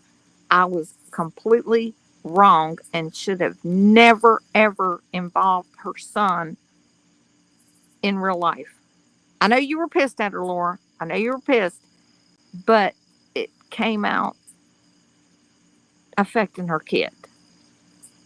So I know you got to feel sorry for affecting him, right? It didn't affect her kid. I mean, I'll say my It did, apology, but Laura. Oh my God, Laura. They had to what? come in and question that kid. It affected her kid. It affected your kids every time you had CPS called. I just Okay. want, I don't want you to keep going and saying, like, well, she talks about me every day. I was at my wit's end and I had no other choice. I want to hear you say, I 100% apologize and should have never. I mean, you can Do you know go how real. many times I've said that? I've said that. I've said it the first time. I said it the second day. But I said but it before. But then you double down and try to say, well, she deserved it. Well, No, I'm that was on the the bad. first live, and I never said that. I said other people said that. Well, no, I was listening to you and I wasn't chatting. And you said, I do think she's a bad mother. She swats him Oh away. yeah, I did say that. Laura, we all know, we have all agreed all along that you're a great mom. And you know, Makeup Mobster is not a bad mom to her son. They travel to hockey meets every weekend and all that stuff. You know, she's not a bad mom. When she goes live, he's usually at school and stuff like that. That's why you don't see her on late at night. We can all have our opinions. No, Laura, Celsius, I know Niece a Laura, long time. Laura, Hold on, Laura. hold on.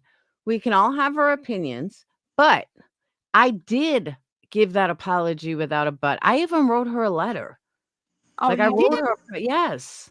Oh, I didn't know that. You wrote her like personally, like an I email. wrote her a personal email and explained to her that I apologize and everything else. The difference is I don't need to make every single thing public.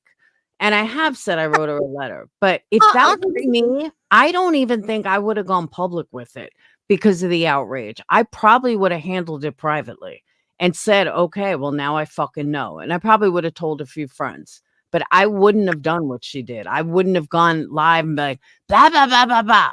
If an ex-friend came to me and said, look, I'm the one that did it or was outed for it, I don't think I would have made a public spectacle. Just like the letter I wrote her, the public doesn't need to know it.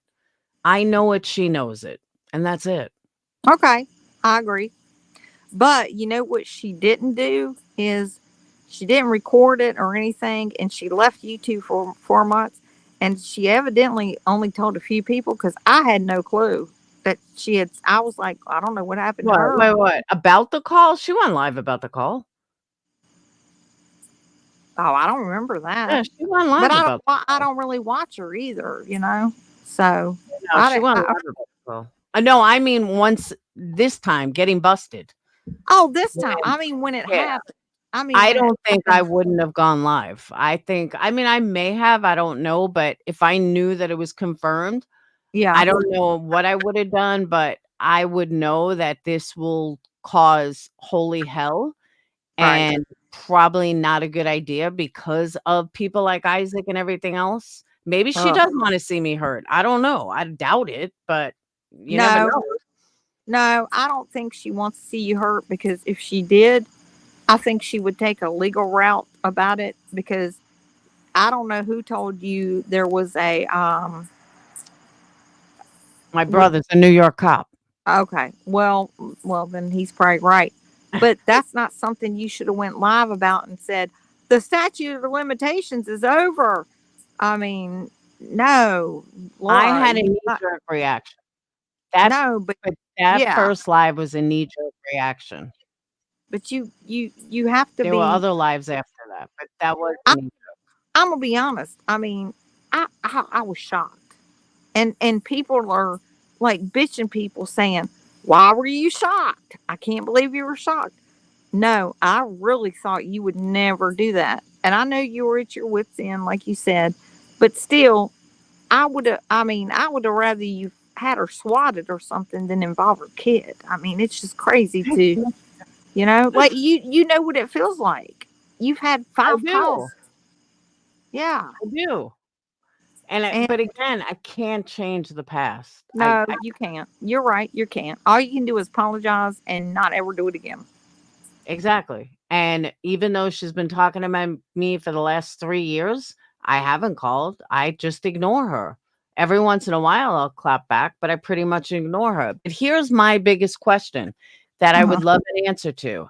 Every single person, hater, said what a piece of shit I was, what a horrible person I was, what this and that.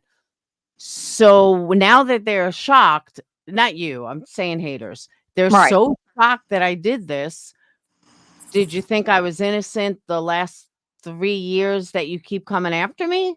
Because why would you be shocked? Why do you have outrage if you thought I was a piece of shit to begin with? Their whole hypocrisy makes no sense. See, I agree. And I like her reviewing you constantly. I even wrote on a community post. I think my comment got deleted. I don't know, but I wrote to her and said, "I like you and I like Laura," and I said, "But you really do. Every single live stream is about Laura," and I said, "It just gets old to us as subscribers. It just gets old." And I said, "I like Laura. I go in any chat I want. I like you." Which I really never even watch her because when I click on it, it's always about you. And I'm like, I click right off. I'm like, oh God, it's about Laura again. Mm-hmm. So I wrote that whole thing out on a comment to a community post, but I don't see it there anymore. So maybe, I don't know if it is, maybe I'm blocked. I don't know. But, yeah, I get it. What you're saying, she does. She's way overboard talking about you nonstop. It's like obsession. 3 years. I 4 know. years. Going on 4 years, I think. I know. But I still don't see that rising to the level of calling CPS and something about her kid and that kind of thing. I I mean I mean cease and desist. I also They don't believe I said that about the father. I know that's what Isaac said, but MM never confirmed it and never showed it. I want to know what exactly was said because I don't remember saying that at all. Yeah, I've never heard. Yeah, there's no. I've never heard anybody say that before Isaac. I didn't either. He came on your panel, and that's the first time I heard about it. And I was like, "Wait, what?" I was like, "Wait, what? What?" She did. She said, "What?" And I was like, I don't believe I even said that. But see, she's only had one PS call, so but she didn't say that either, actually. But I think she didn't want it out there either. But I don't know, Laura. I don't know. I really don't think that was said. I don't. I think that was embellished because I don't remember saying that at all. I can't imagine you saying that because I really don't remember saying that. What would have even led you to even think that? I mean, no father is going to be, whatever with an even if he did, it's not illegal. It's not illegal for a dad to watch porn with his son. But who cares how old he is? But her son was 8. It doesn't matter. It's not illegal. You don't take a kid for that. It's not illegal. Well, that's why I said it. Well, it's not illegal, but it's sick. It's but it's not illegal. It's not a CPS thing. Yeah, you're right. That's why I don't believe I said it. Well, it sounds horrible, but I don't believe I said it. So you don't remember? I mean, were you I that mad literally that you do just? not remember what I said at all. And I asked someone what I said, someone that knew, and they said something about her and hockey and something to do with the kid and hockey mom, something to do with she's ignoring the kid or something shit like that. But Well, nobody really remembers. I mean, it was 3 years ago. I didn't even remember about the burner phone. yeah. Well, I mean, I do once, when like when I said, but when they ask you, did you say she was drinking and driving with her kid in the car? And you said no, absolutely not. Well, I've never known her to drink ever. I've never seen her drink, heard her say anything about drinking. I was like, well, I don't think Laura would have just pulled that out of the air because I've never known her to drink. Actually, I don't you know, remember. I honestly don't remember. I was mad. I just wanted her to fucking stop. That's all I wanted was for her to I shut the get it. fuck up. I get it. I get it. Promise me. I know you will never do it again. I know you won't. I will never do it again. I would have done it already if I was gonna do it again. I told you 5 minutes after it happened, I fucking didn't do it. I regretted doing it. Yeah, that sucks. But there was nothing I could do. Like I said earlier, not earlier today, but in my second live. No matter what I did after that, it was done. You can't go back. I couldn't call Yeah. back and be like, "Hey, I lied." That you couldn't do something. No, you can't take it So back. I just buried it and I moved on from it. And I swore I would never do something like that again. And that's it. That's all I can do. And I was going to take it to my grave. Well, the only thing is, Laura, when you do something shady like that, you don't tell anybody. Haven't you learned that? I know. Yeah, but I would never do that again. I know That you was would. the worst thing I ever did. Like, no joke. That was the worst thing I ever did. I agree. I mean, that's why I was so shocked. I was like, I know there's been this Discord shit and this blah blah blah blasey blasey whatever, but like, oh my god! And then there were some people like saying, "Why are y'all shocked? It makes no sense. Why are y'all shocked?" And I'm like, I guess they haven't known Laura as long as the rest of us because it was shocking. It was shocking to me, and I love you to death. But You if they're never not shocked, then they shouldn't have outrage. If you're shocked, you could have outrage. If people are saying, "Oh, how could you or why you shocked?" Okay, then you shouldn't have outrage. Then you No, shouldn't have outrage. I was absolutely shocked because I'm like, you know, I'm like, no way in hell. Well, no. And I mean, I know you got haters and all that. And you know me, I go in every chat, no matter who, haters, not, whatever.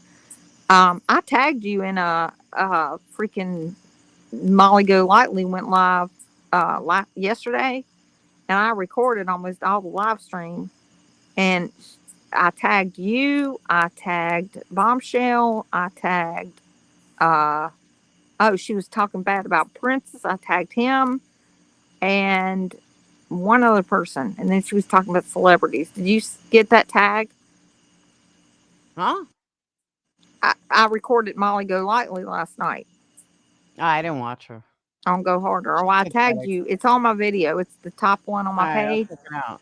Oh, yeah. She was trashing you like you would not believe. She was I know. I heard she was looking in a fucking mirror and trying to insert me. Well, this wasn't the couple nights ago. This was last night. She doubled down on everything. I know. She was Yeah. looking in the mirror, trying to insert me. Like, Molly, you're not kidding anybody. I Everybody recorded- knows who you are.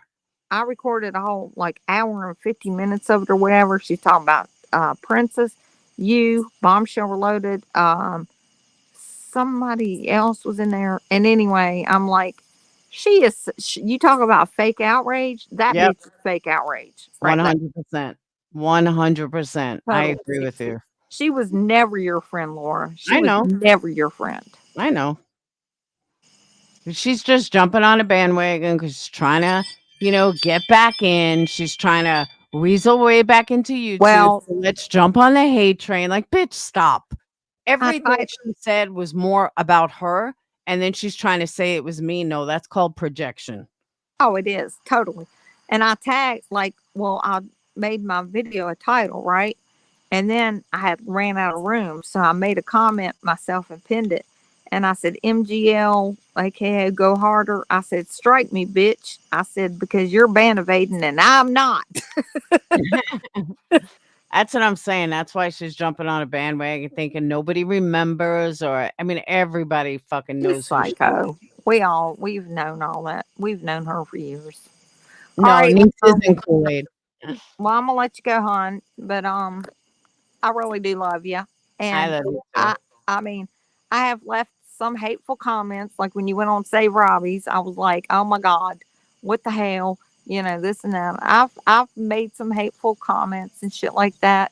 But I've also said I'm still gonna go in Laura's chat if I want to go into Laura's chat. So I don't know why. See, that's what I'm talking about though. Why the fuck is anybody questioning it's people going in people's chats? That's the part I don't get. That's well, what I'm talking about. Nobody should be questioning going into anybody's chats. Nobody.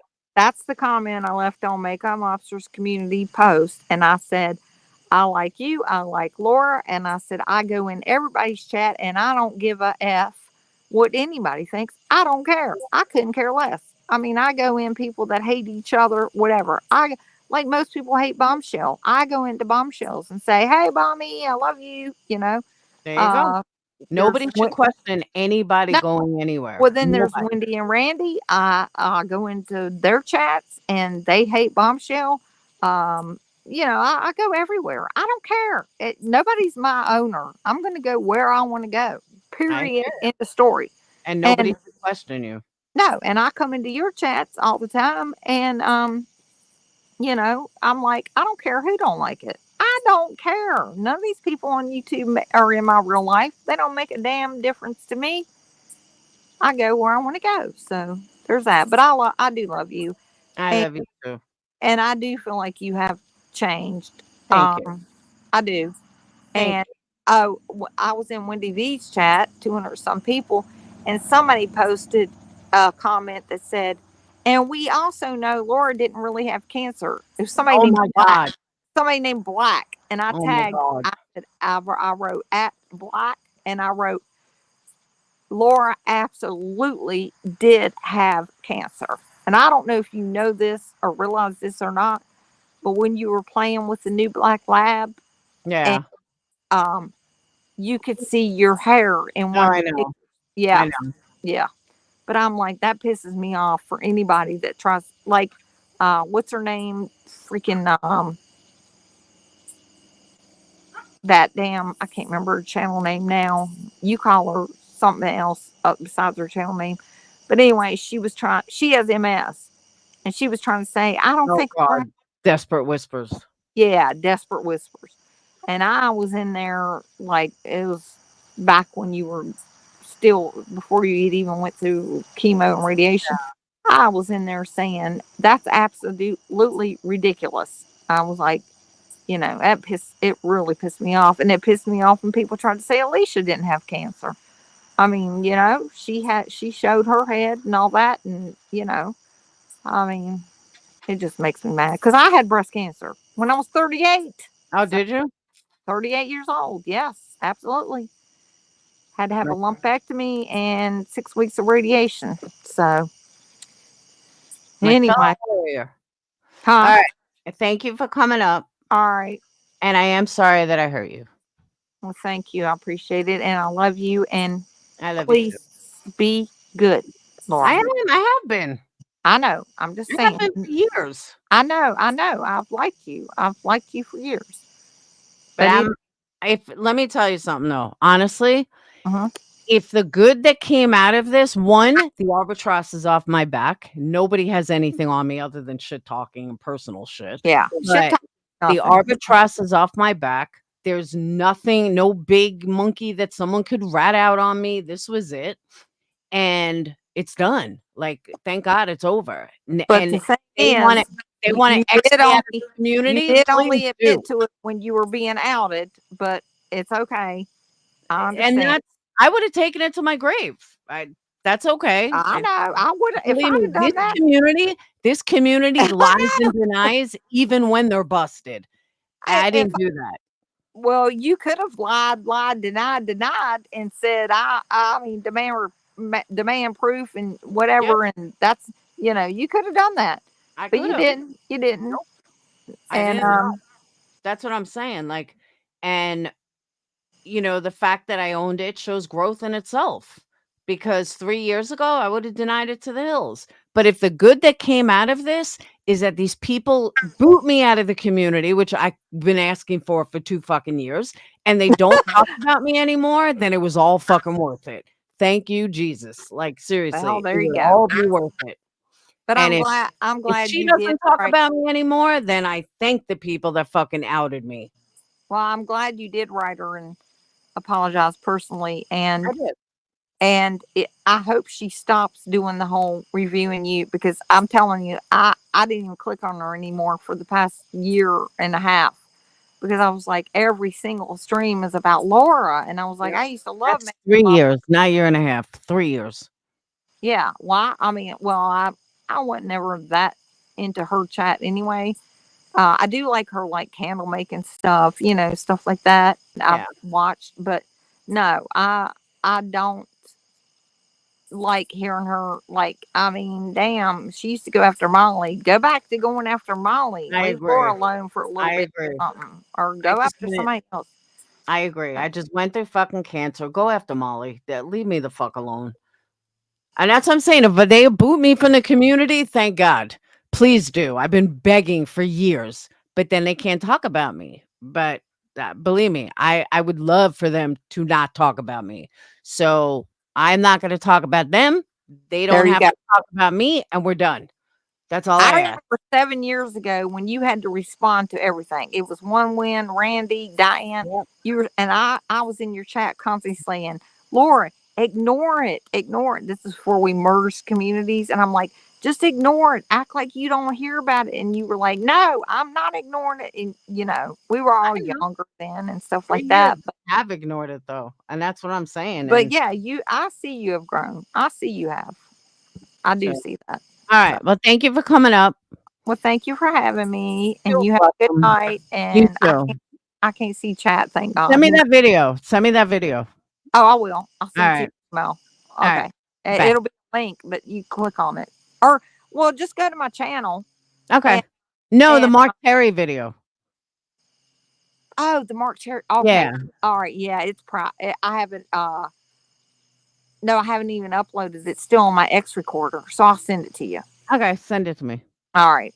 All right. I'll And be talk to you later. careful, 'cause I'm worried about you with Oh, stop. I'll be I- fine. All right. Bye. Hey, Robbie. No, they're not mocking God because I said praise Jesus. So, details about tomorrow's live. I really do want to talk about Chris Watts. Now all of a sudden he's blaming Nicole? Are you serious? Are you that bored in fucking jail? So, yeah, I've been kind of following it a little, but I need to dive deeper into it. But that's some fucked up. You fucking piece of shit. I will never forgive Chris Watts for what he did to those little girls. That is unforgivable. But they're not my kids, so I just cannot believe what he did. And then you got the new family that moved in that are now getting divorced, that are similar, and it's just crazy. So what time tomorrow?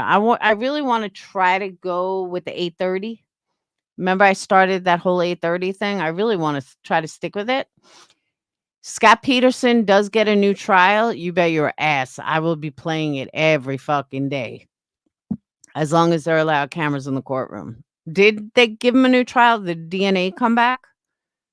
Because last I knew, they were just testing the tape. Did that come back yet? I don't think it came back yet, though. Did it? I don't think so.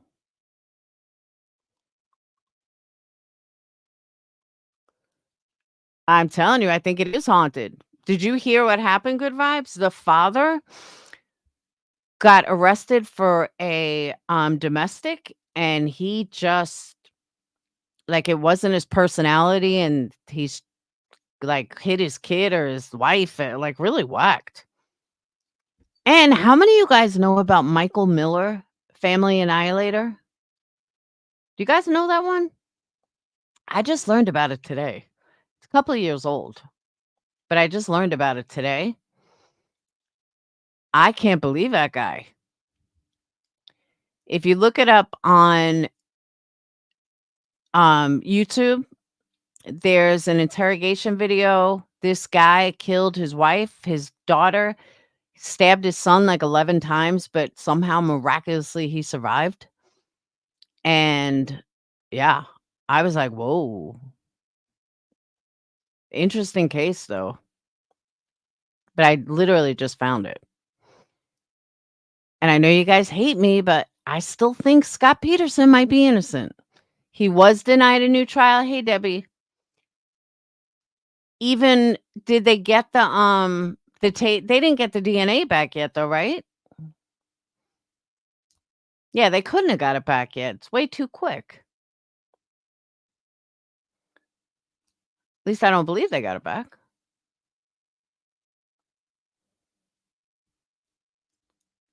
I don't think so. I know you guys think I'm crazy. I don't think so. They never tested the van. Yeah, Sarah Boone, I'm going to cover as well. She's fucking crazy, especially if she is her own attorney. That's going to be a killer trial. No pun intended. I tried watching this, the ballerina one. I couldn't handle her lawyer. It was too much. His lawyer was her lawyer was so boring. I say he's innocent too. I don't think he did it. I think he's a liar. I think he's a cheater.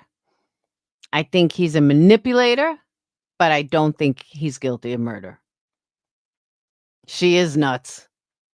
I don't believe Sarah will ever have trial. She's so crazy. She might not. You might be right, Sly. Plum did a really good series on a family that took. Yeah, that's where I learned about it. It was Plunder, and I don't really like Plunder, but she did a really good video on it.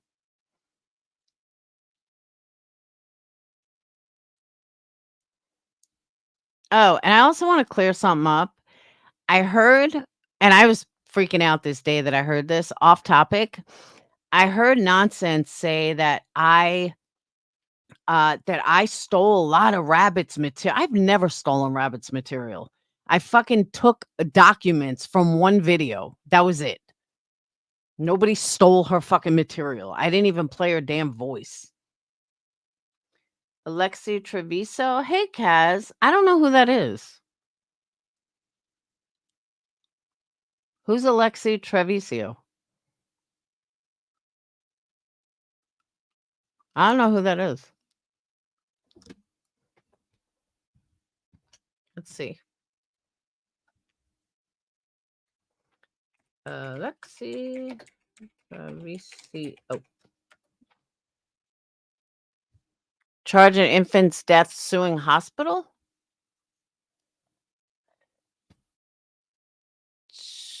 Oh, she's a trash can. Gotcha.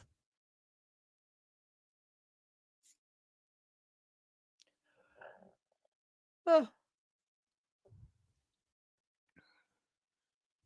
Yeah, she's the one that went in the emergency room, complained of lower back, had the baby, put him in the trash pan. Yeah. So you know what's fucked up though? Why is she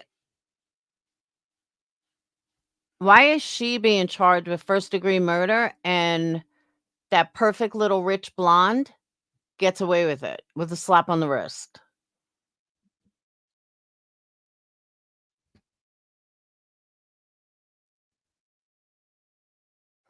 I don't know what's going on with that case. Does anyone know what's going on with Darlie Ratier?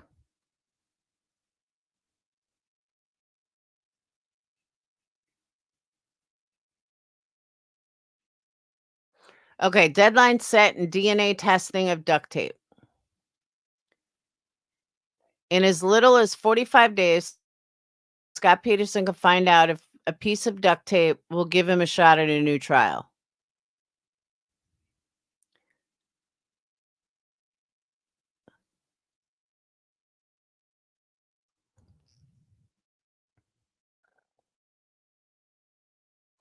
The 15.5-inch length of duct tape, however, is the one item out of more than a dozen physical pieces of evidence on which the judge granted testing. The final results are also to be submitted under seal.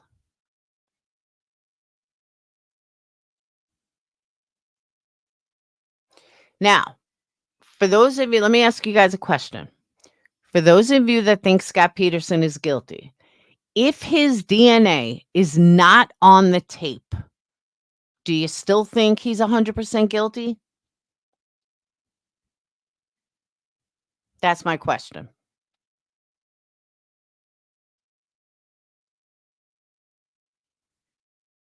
Sly. Let's say DNA is not on anywhere on the tape. Answer my question, though. If the DNA is not anywhere on the tape, do you still think he's just as guilty? 50? I could go with 50-50. Hope says 100%.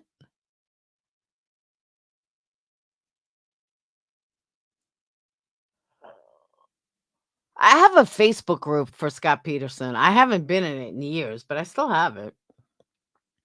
You still think he's guilty even if there's no DNA on the tape? Interesting. See, because I feel if there is DNA on the tape, I'm leaning more towards, all right, I was wrong. This motherfucker's guilty. But if there's no DNA on the tape, then I'm sticking with not guilty. Oh, it's definitely reason for a new trial, without a doubt.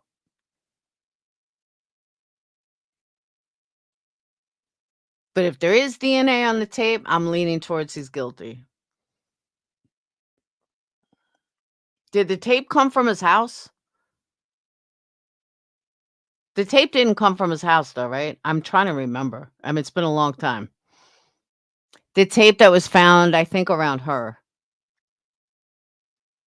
There's no DNA at all, then yes, still guilty. If someone else's DNA, then not guilty. See, what I love about Peterson's case, it's so, like, everybody has a different opinion, which is what makes great discussion.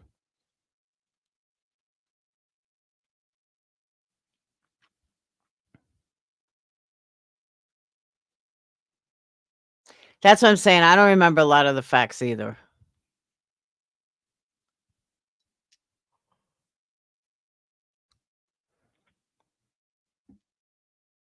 Let's see. Okay.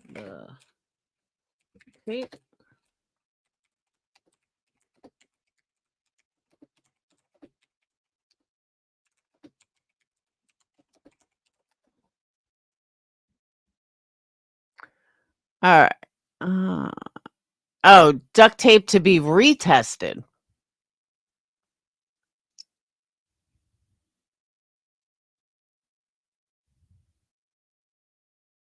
It was a plastic tape that was wrapped around her neck of a child.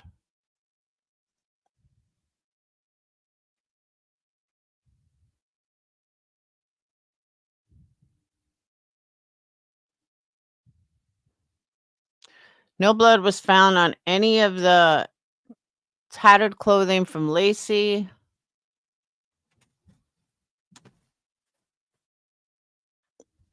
Mom, Huh. is your chicken done?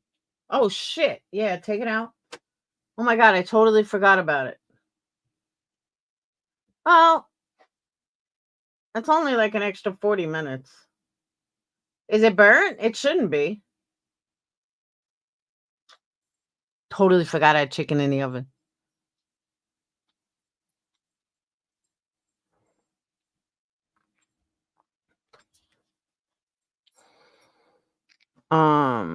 I also made burgers.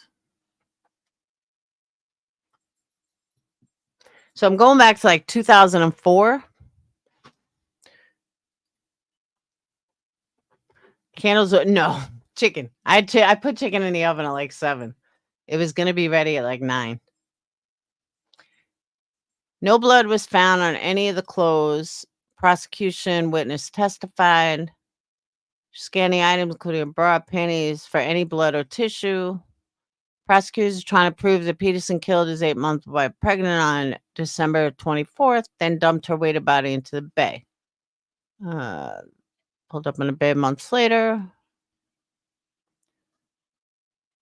Testimony turned abruptly Monday when tracking Peterson the day his wife vanished. Okay, said tissue was found on the bra, but no rips or tears, and no blood was found on any of the soiled clothing. Kaya said she saw barnacles on many of the items, including on the strand of duct tape found on Lacey's body. A tangled mass of fibers and tissues were also discovered on the duct tape. She then said the duct tape found on Lacey's remains did not match duct tape discovered along the Rocky Mountain Bay shoreline. She said she found no tissue or blood on a large tarp-like piece of plastic found near Lacey's remains and didn't smell of any rotting tissue. Defense lawyers implied the tarp and the duct tape found near it may have had some connection. Kyle said she also tested twine-like material taken from around Lacey Peterson's dead fetus's neck, showing a picture of the twine to jurors, asked her what appeared to be a small loop tied around the neck. Yeah, there's a lot of details I don't remember. The baby wasn't born for him or anyone to put tape on him. Yeah, that's a good point.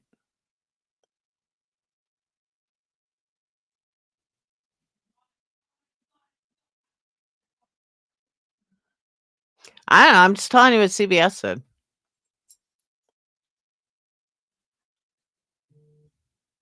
Don't shoot the messenger. I'll show you.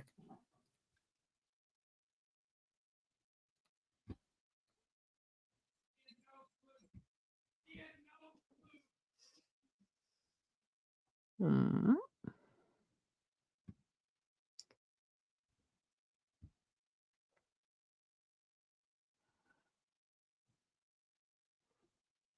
Child was born alive and murdered later. Defense lawyers claim someone else abducted and killed Lacey. The child was born and murdered later.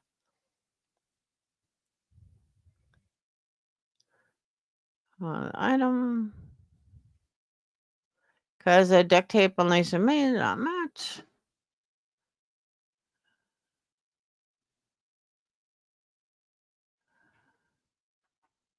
Here, tested twine-like material taken from around Lacey Peterson's dead fetus's neck. Showing a picture of the twine to jurors, prosecutor Dave Harris asked her about what appeared to be a small loop tied off with a knot. The way it's tied is very loosely.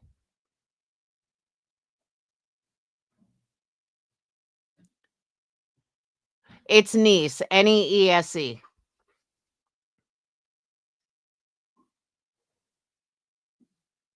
Yeah, it's just same name, Neese, Neese. That's interesting, though. See, things like this I don't remember.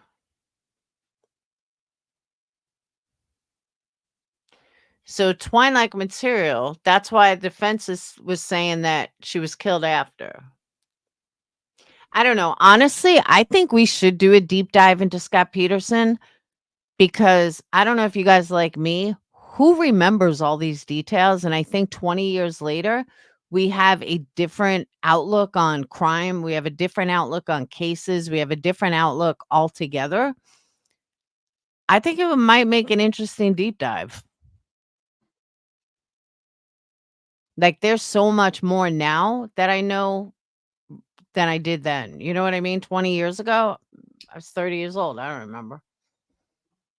Yeah, you might remember it all, but you have a different perspective now. Like even OJ, I have a totally different perspective now than I did 30 years ago. Why did Scott show up a couple times at the marina after his wife went missing? I don't know. I think maybe he was planning something with Amber.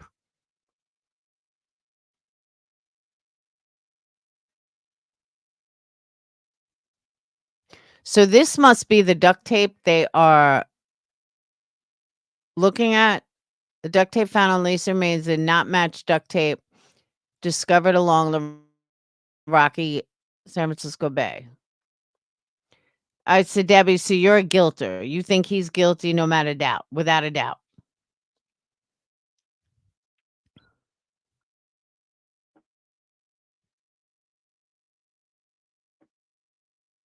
So you and Sly are in your own world. Oh, I know OJ did. I think OJ's son was involved too, though. I don't think OJ did it alone.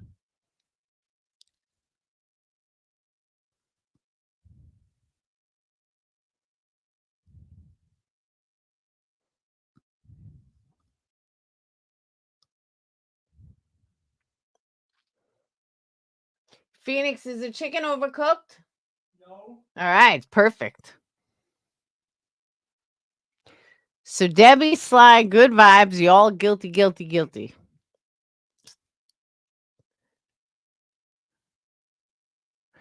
Let me just say, I'm not saying he's innocent, but I'm not saying I was not convinced that he's guilty at all. I'm not convinced Scott's innocent, but I'm not convinced he's 100% guilty. Yes, but a lot of men that cheat don't kill. He's a liar, he's a cheater, he's a narc, but that doesn't mean he's a murderer.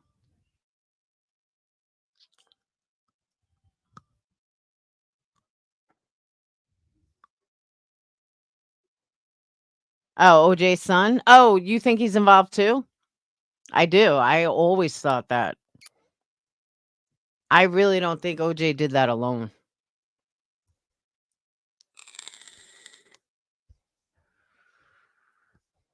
Thank you, Alyssa. I'm going to need some help here. All my mods are guilty, guilty, guilty.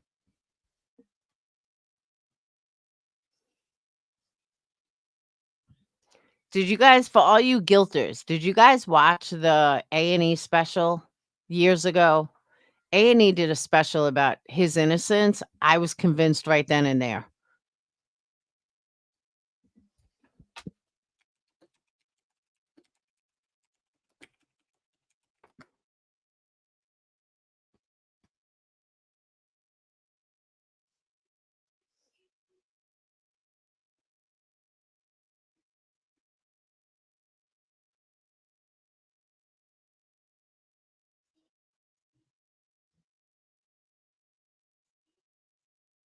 I don't know. I'm very interested to see what a new trial would do.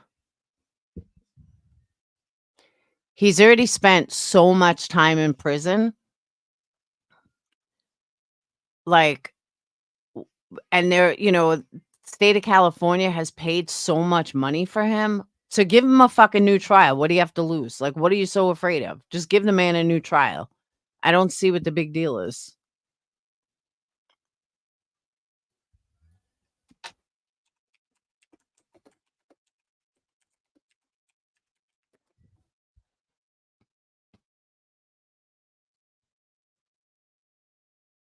Oh, that's Drake. I was like, who's Drake?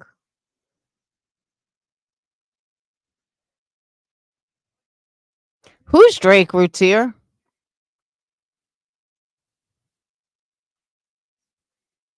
Is that the surviving son?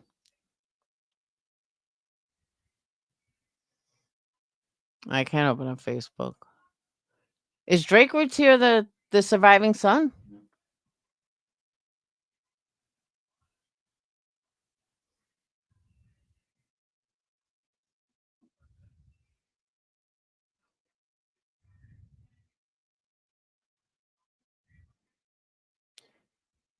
I can't open up Facebook right now because you guys see all my Facebook.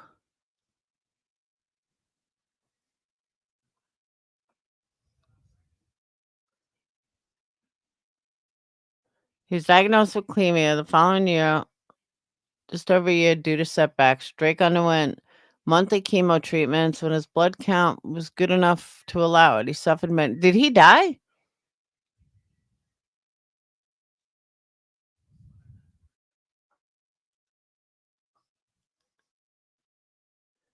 Did that other kid die?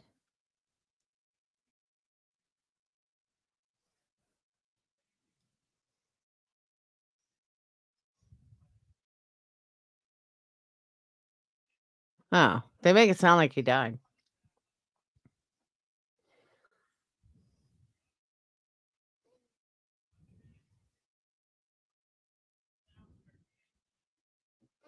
Yeah, someone asked about Darlie. I'm not really seeing any updates.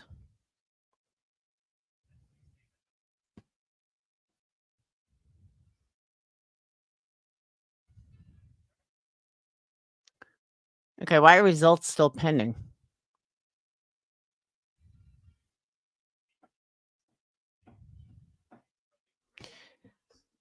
All right. On this last DNA study, the results once again pointed solely to Darlie Routier. I think she's guilty. I do. I always did.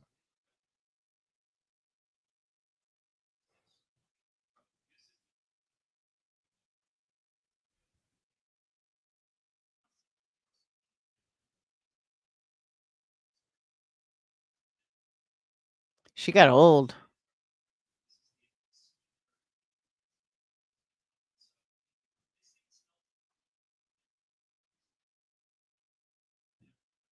Crazy.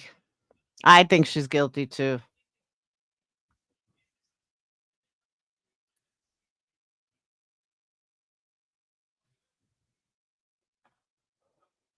I know. I don't think she's going to get out though. I think she's going to stay in jail.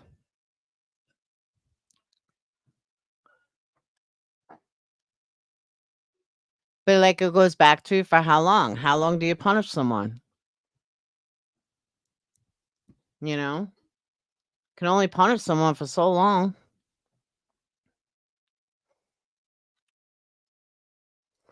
But I am going to get off. That chicken smells really good and I'm kind of hungry. And I didn't burn it, so that's a good thing. Whoop. Should never see the light of day. I'm telling you. Hey, Brian. Brian, I want to thank you, by the way. You and Save Robbie, the only two people with enough balls to do the right thing. So I want to thank you for that. I'm glad you stopped in. Everybody else, wants to jump on a bandwagon. So I appreciate that, Brian. I really do. It means a lot. Because I know, like, when I stuck up for Zap Girl, when everybody was on her and I stuck up for her, I thought to myself, I wonder if anyone would ever fucking stick up for me if the whole, world was coming after me. And sure enough, you and Save Robbie did. I appreciate it a lot.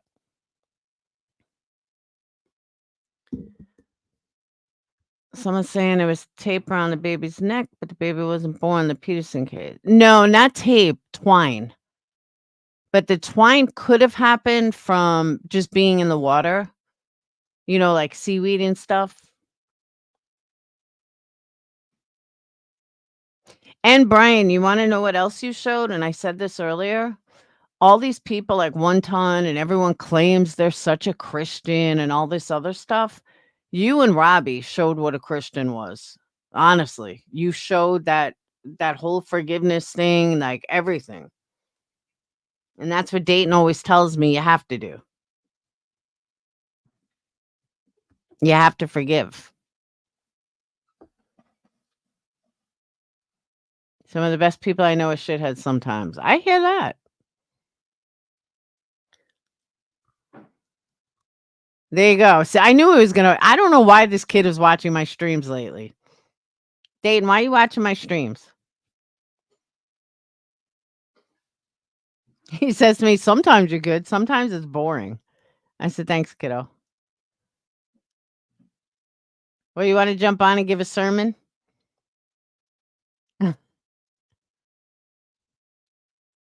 You want to say your forgiveness speech?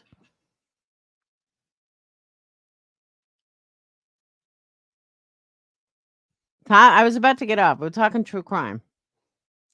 But I was thanking Brian for being a real Christian and having forgiveness.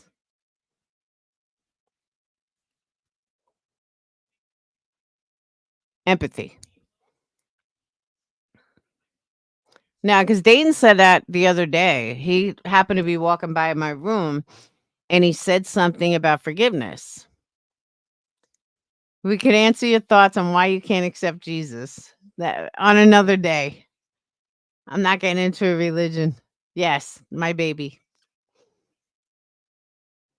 But Dayton heard what was going on the other day. And then he said, "Mom, these Christians are all about forgiveness. You have to be forgiving." And I know someone that committed the worst sin. And I was like, "Who?" He's like, "Jesus." I start school on another day. You want a link? You want to be a pain in the butt? There you go. There's your link. This ought to be interesting.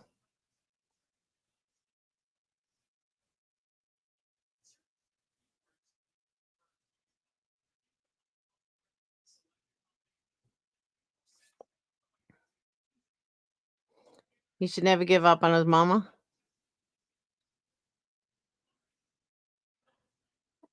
What see about Jesus? I don't know why he wants a link. Why doesn't it just come in here? Show me your face so I know it's you.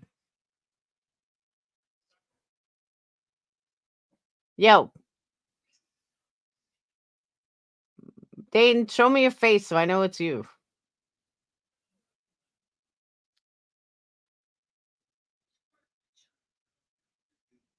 All right. You can turn it off. What's up? What up? I thought you What could up? hear me, like while I No. was there. Uh-uh. I kept saying it's me, but I get it. So what do you want to tell me? What did you want to tell me? You brought me onto here. No, you said give me a link about Yeah, Jesus. yeah. Like this whole topic was like why you won't come to terms with it. Like it's so clear. What's clear? Everything. How real it is, and you still won't believe it. No. Why should I believe in it? Why shouldn't you believe in it? Why should I believe in it? Why shouldn't you? Because it's not something that is something I have to believe in. It's not something you shouldn't believe in. But my life's not going to change either way. Your life will change to an extent that is unfathomable. That's why you can't accept it. It's because you can't understand how much your life will change. What's going to change in my life? Yes, we live in the same household. Your happiness will change. Your peace will change. Winning lotto will do that too. Actually, it won't. Yes, it will. No, it'll accept. Once you get it, it'll change until you spend it all, and then you're back to where you were. I wouldn't spend it all. Well, that's not What true. are you gonna do with it then? Just keep it there? No, I'll spend it. Exactly. So once you spend it, okay, now you have a new car. Okay, well you're back to where you were, so it doesn't matter. All right, listen to me, okay? Let's hear it. Whatever happens to us after we die, I'll let you know when I get to the other side. You won't let me know. I will let you know. Jesus told us that those who accept him, follow him, will know others in the kingdom of heaven. But those who decide to turn back from him shall not ever know the kingdom of heaven. You want to live a life apart from him? Okay, you can live eternity apart from him. He told us this. It's not something that you get to choose when you go there. It's not you make the choice now, and your choice now plays a role in your eternal life. You just live a life that was given to you by God in a body. Your soul never dies. You've told me. I agree. Your soul doesn't die. So where does your soul go? Your soul goes into the next life. It goes to the next life. How do you know? I do believe in reincarnation. I do. But you don't believe in Jesus? No, I believe Jesus existed. I'm not saying well, Jesus didn't it's exist. 100% true. Jesus existed. You don't believe he's the Son of God. So It's not a matter. how did he rise from the dead then? That's something that I don't believe. I don't believe he rose from above, reincarnated. I just believe that he died. But you would believe if you saw like a medical report though, right? Well, yeah. Okay, but it's pretty convenient that the time that it did happen, it's very convenient you to say that you believe if you saw a medical report, knowing that medical reports weren't a thing back then. But I'm saying the Romans killed him. Okay. Why'd they kill him? The Romans killed him. And no, the Jews forced the Romans to kill him. Why'd they kill him? What? Why? Why'd they kill him?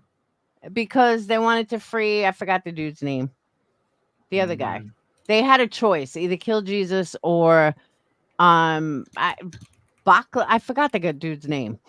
But they had a choice of who to kill or who to free, and they wanted to free the other one and kill Jesus. Okay, so look, let me tell you a story, right?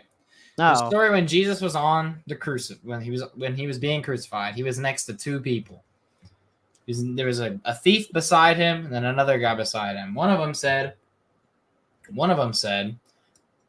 "Hey, Jesus, boy of Nazareth, you say who you say you are. Get us off these crosses. Once you get us off, then I'll believe." Okay? Mm-hmm. And then the other one says, "I believe in you. I accept you as my God." And that is why he will go to the kingdom of heaven. He wasn't mad that he was dying at all. The dude who was next to him wasn't mad he was dying because he believed that Jesus was Son of God and that when he put his faith into Jesus, that he would go with Jesus to the kingdom of heaven. Hey, you're really lucky that it's 10 o'clock at night, or I'd be getting Grandma on the phone to argue this with you. I don't know enough to argue, but Grandma does. Grandma's going to be in the same boat that you're in right now. No, Grandma knows all about Jewish religion. Yeah, she knows about the Jewish religion. That's it, though. What do you do when everything that you do believe in turns up to be incorrect? And it turns up to end up being... I can say the same to you, though. When it turns up to be reconstructed. So how come that... Have you ever heard of cross references? What do you mean? In life? Like, what's a cross? Of course. Okay, so do you believe in any religion? Like, do you believe any religions are right? I believe Zen Buddhism is the correct religion. I think religion is correct if you make it correct.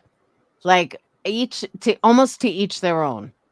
If you believe, like how I've raised you guys, if you believe that Christianity is right for you, then so be it. If I believe that Zen Buddhism or Sage believes Zen Buddhism is right for her, then that's the one she wants to believe in. Do you know what I'm saying?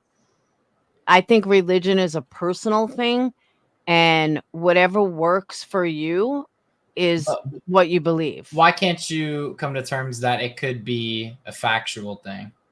But why can't you come to terms that what I'm saying might be a factual thing, that Zen Buddhism might be a factual thing? Because it's not. Look at the evidence. Evidence shows Zen Buddhism is. No, the evidence shows that Jesus did die and he did rise, which would prove everything that he said was true. Every single prophecy that was said in the Bible, every single one has been 100% accurate.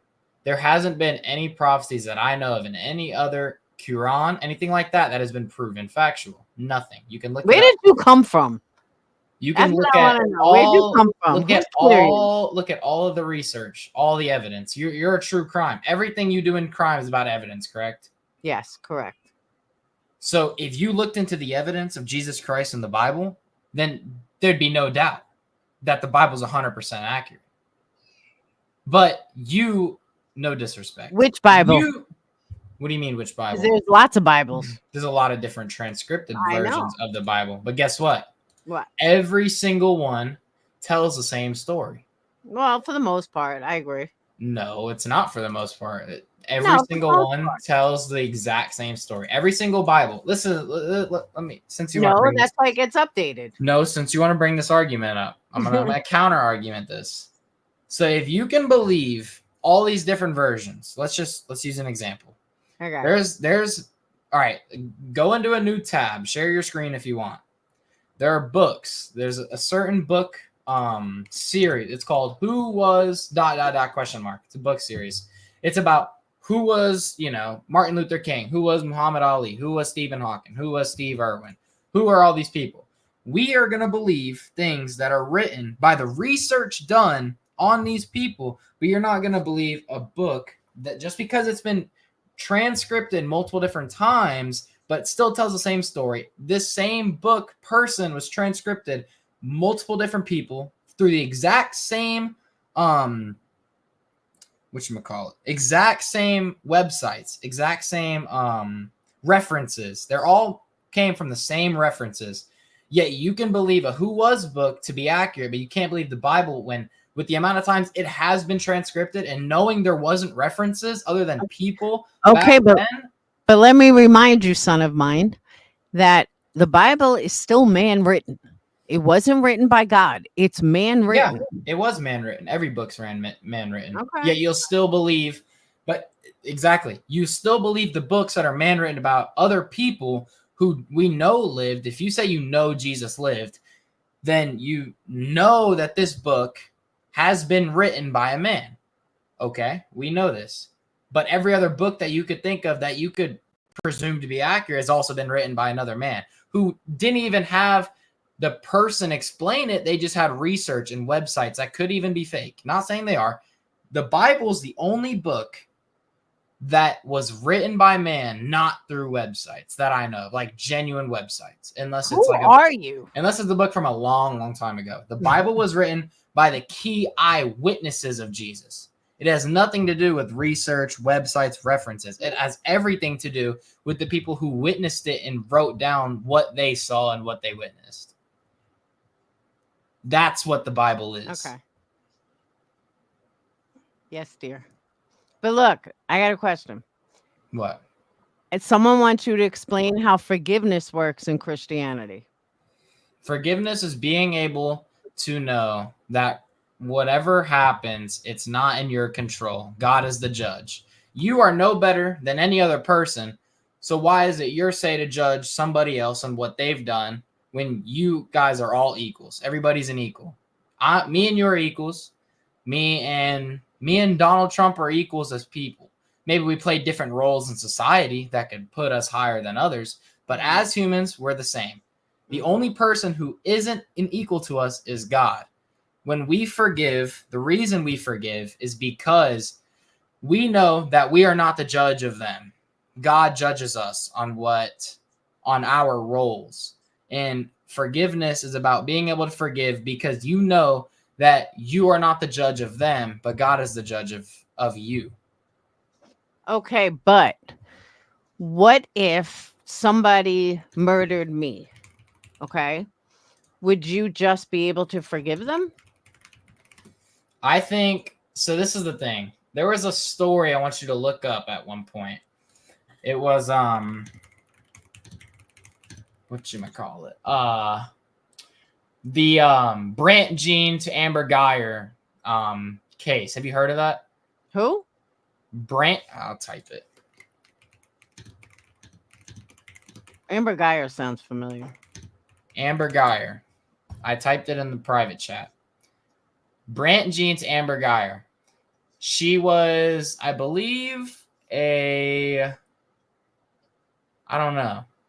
But I do know that it was a former U.S. police officer said, I think she was a cop, and she misinterpreted what he was doing there, and she shot and killed him with no real reason other than she thought he was there for a different reason.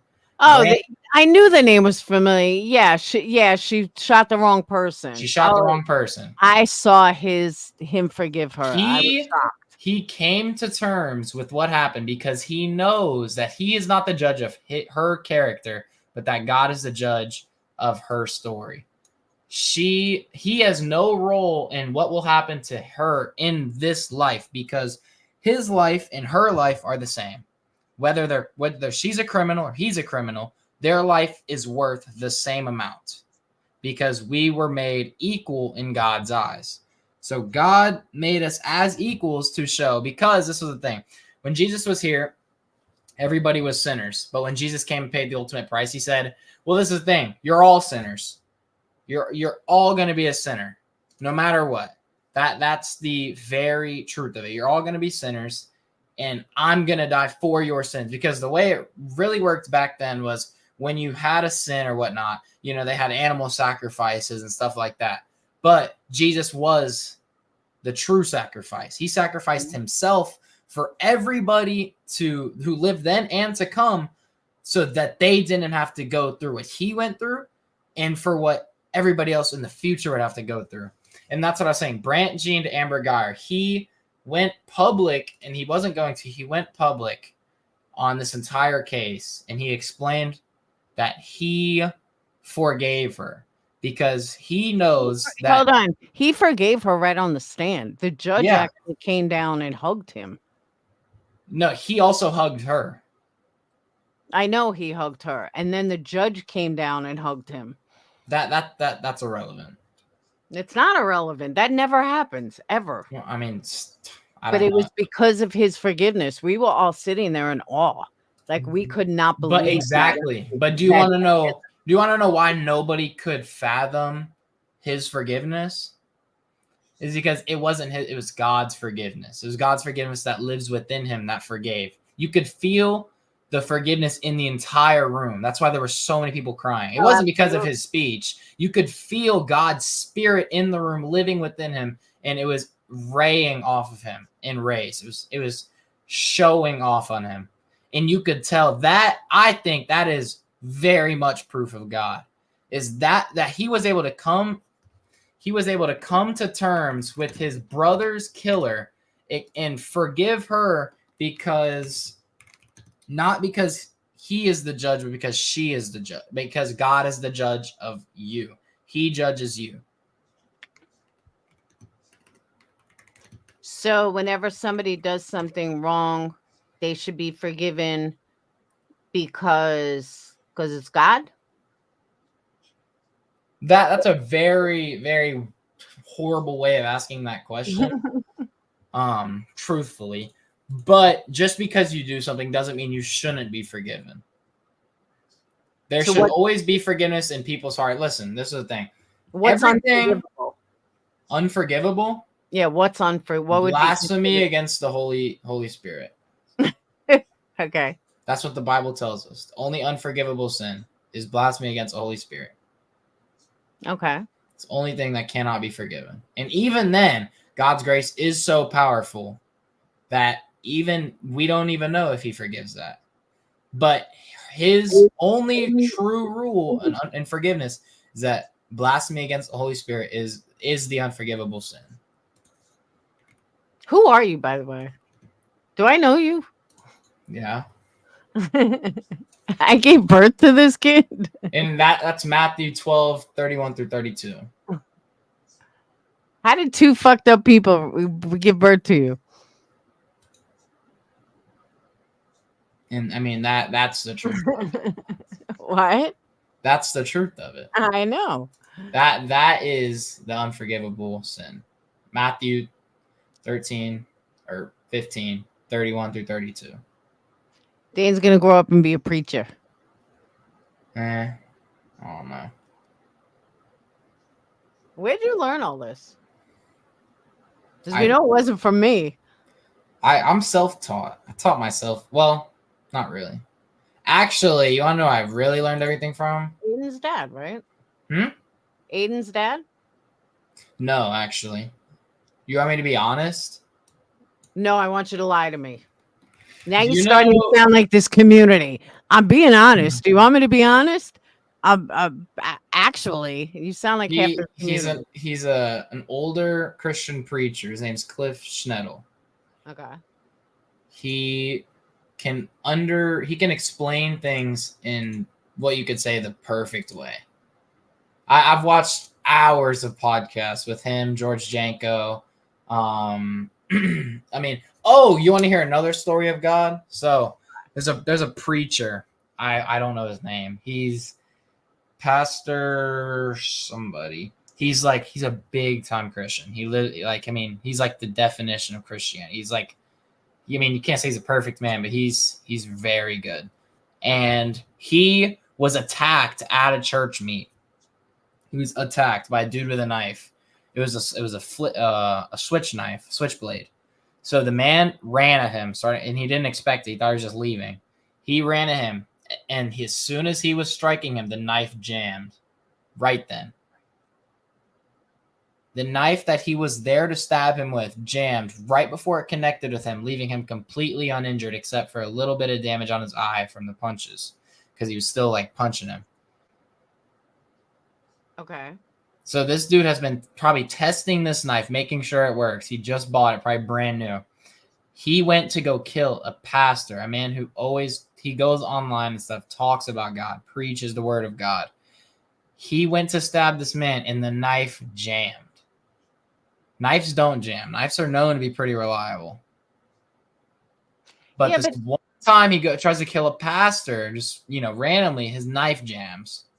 And then he kept trying, and guess what? After he was taken into custody, the knife worked perfectly fine. It was only when he tried to kill the pastor was his knife jammed. Okay. You believe that's God. It could be fate. It could be that it wasn't that guy's time to die. Okay, so there's a million answers. So this is the thing, though. Who controls fate? Not God. God does control fate. He has a plan for everybody. That's okay, so this is the thing.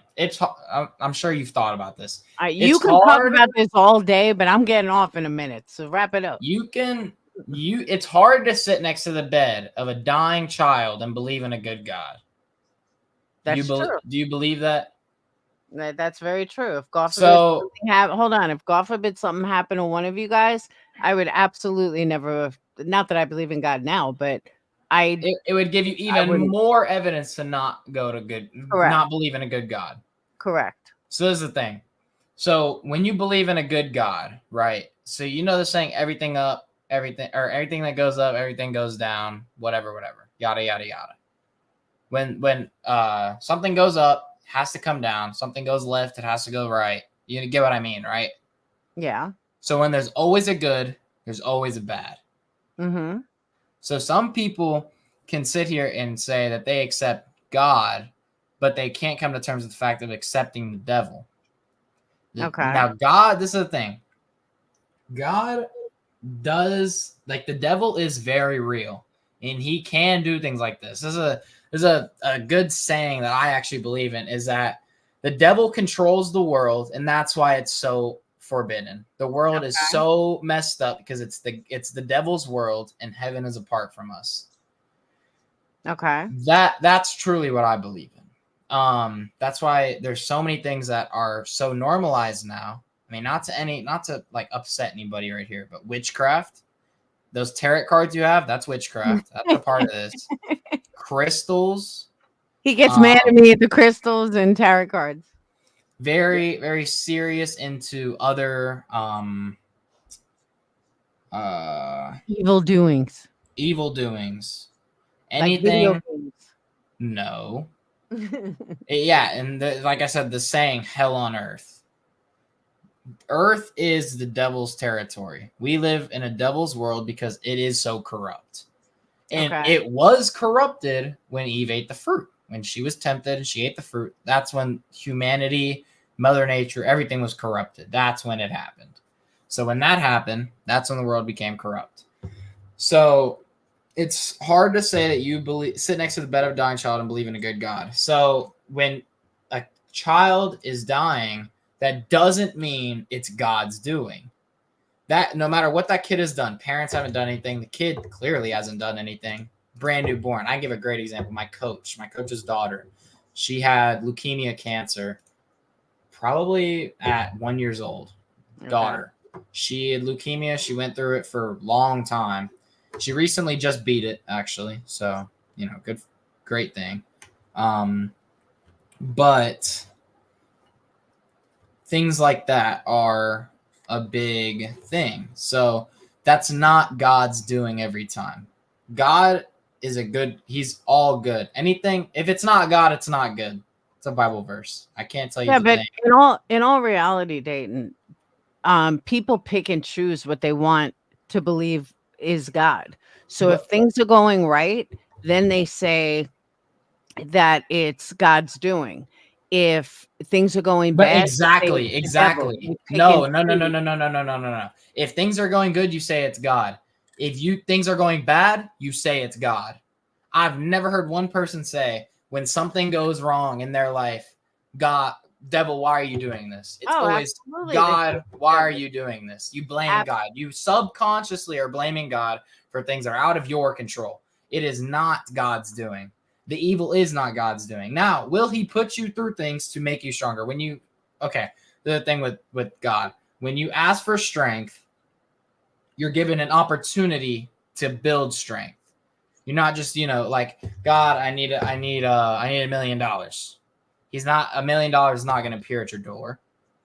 Now, could an opportunity where you make more money approach itself and reveal itself? Yes, that is the work of God. When you ask for courage, when you ask for gratitude, when you ask for strength, when you ask for forgiveness, when you ask for knowledge, when you ask for all these things, you are given the opportunity to pursue that rather than it just be given to you, because God is always going to make you stronger.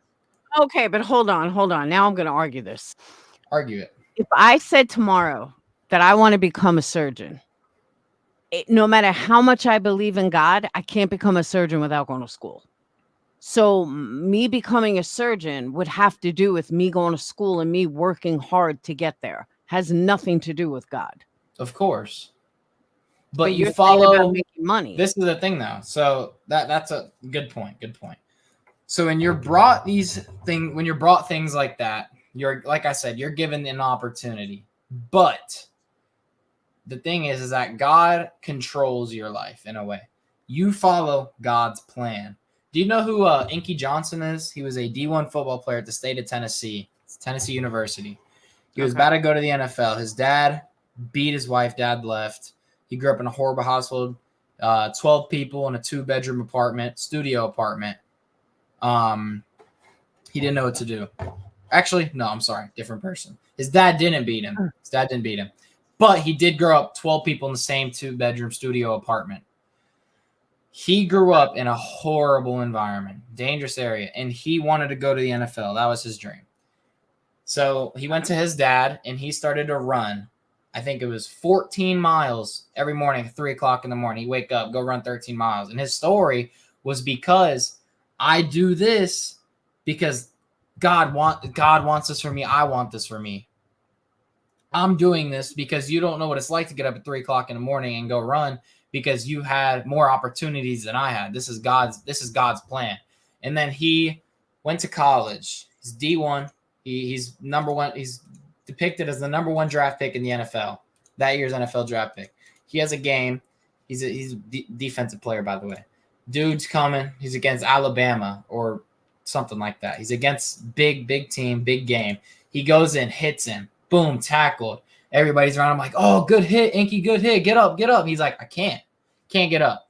If you look him up now, Inky Johnson, he's completely paralyzed on his entire right arm. He doesn't even have a right arm anymore. It's a plastic arm. He has no control over. But he doesn't let that bring him down, because he fundamentally believed that no matter what he went through, this was God's plan. He saw something. God saw something that he didn't, and he saw that sometimes God removes things from your life because he will see it'll destroy you more than you think it will. Or God removes people from your life because he heard conversations that you wouldn't hear. God removes things from your life because there are some things that he can vision that you can't, because this is all you've done in your life. As he was getting surgery on his arm, he was like, God, I thought you wanted this for me. A couple years later, now he's a motivational speaker. He's probably making more money than he would ever made in the NFL. But that entire story wasn't about, like you said, being a surgeon. Like, I want to go make money. Okay, I'll be a surgeon, but you have to go to school, hard work. His entire story was about hard work that God put him through. He was put into a terrible environment, but he worked so hard to get to where he was, and then it was all gone because God's plan took him to all these things to make him stronger as an individual. And now he helps make other people feel stronger. He makes other people stronger in who they are and who they are in God, who they are in heaven, who they are as people. I got a question for you then. I've Okay. never asked you this before. So if you don't want to answer, you don't have to. But Okay. I think I know the answer, but I want to know what you're going to think. Okay. So why do you think God took your dad at 14 years old? So this is an interesting question. I am going to answer it. Okay. So this is actually something that I've thought about it like a little bit, but it's kind of hard to really think about because it's like, what do you say to it? Right. So really the best thing I can think of is that God saw what he was doing to himself and he knew what I was going to go through if I had to witness this. He's going to understand that what he puts himself through is what I put myself through. Is that fathers play a very big role, as you know, very big role in a child's life. Okay. I'm sure you know. Very important role in a child's life. So if I see him doing hardcore fucking drugs, okay, when is the devil going to tempt me to do hardcore drugs? When he took my dad, I have enough strength to not only say no to drugs, but help other people say no to drugs. I have enough strength within me to be able to talk about this without going through any horrible emotion because I was given the strength from the things that I had to go through to be able to talk about this. Like I was saying with Inky Johnson, he had to go through those things to build the strength enough to go through it and help other people. So, for example, I won't say his name, but someone I know, one of my old dear friends, he was drug addict, did drugs like crazy. Like so I won't say his name. He's a bit older than me. He's like 18 now. But I know who you're talking about. You do? Yeah. I'm shocked. But anywho. You only had one friend that was older. No, I didn't. Oh. I had a whole friend group that was older than me. All right, go on. But anywho, he was addicted to drugs. And not saying that I stopped him because this was way before dad. I knew about dad doing drugs. But that also gave me an example of why not to do drugs. I was given every opportunity of who I hung around and who my family was, like dad, to understand like, okay, this is bad. Like I should not do this no matter what. No matter where I end up in my life, I see where this takes you and I can see why God is putting it in front of my eyes because it's something that everybody should know you shouldn't do. This wasn't of God's doing. Drugs weren't of God's doing at all. It was a perfect world. That's why drugs weren't a thing back then. Like these kind of drugs. They weren't a thing back then because it wasn't God's doing. But now that the world is even more corrupt, these drugs that are around now are everything but God. They're the worst things from God. They're as far from God as you can probably get, honestly. Okay. And that is why I think he could have taken my dad. It has nothing to do with anything of, who he was as a person, but what he did as a person, what he did while his time was here. Okay. See, I think that if you want to believe in God, that the reason why he took your dad, because you wouldn't have found God without it. You wouldn't be where you are today. I agree. I agree with that too. So I saw somebody asked me to explain Timothy 12:2-12. All right, so this is no disrespect, but this is a stupid argument. The way we live now is different than the way we live then. The way that we lived then was man is the man of the house and the woman is submissive to the man. She does not have the same authority in ways of talking to the man or about things that a man would talk about. So it's accepted, it's seen without the consideration of the context. The Bible is a big thing, is about context. It also is contradicting other biblical passages. Like, for example, Judge 4:4-5. Now Deborah, prophet, the wife of Lapidoth, was leading Israel at the same time. She held court under the palm of Deborah between Ramah and Bethiel in the hill country of Ephraim, in the Israelite Israelites went to her to have their disputes decided. Or Romans 16:1-3, I commend to you our sister Phoebe, a servant of the church in Chantry. I ask you to receive her in the Lord in the way worthy of his people, to give her any help she may need from you. She is the benefactor of many people, including me. This is all about context. A lot of the Bible is about context. I agree. Like, for example, with you shouldn't get tattoos, yet you'll see Christians with tattoos. Back then, that you would mark your body. It talks about not marking your bodies in tattoos. That's because they marked their bodies in ways that didn't represent God. They would do it for satanic rituals, cults, or just blasphemy against Jesus. That's why he says not to mark your body, but you don't read the whole verse. You just read the things that are shown abrupt in the verse versus the context of the entire chapter. We read the Bible. People explain the Bible in ways that are versed, not chaptered. So you'll read the Bible as a verse instead of the chapter, but that's why there's chapters to the Bible, is because it's all about context. Yeah, but context is everything in anything. Exactly. Anything is all about context. That just proves my point even more. That's why I yell at you about your beliefs on certain things, and I tell you you're fucking crazy. Same thing. No. What things do you call me crazy on? That you believe that being gay is wrong, and you're wrong. Okay, so let's rephrase this to the way that I did say it. I said there are ways that it's presented that are wrong. So I think that being gay, okay. Being lesbian, okay. I think or trans too, okay.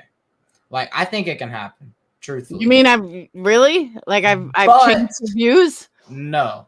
But past that is completely false.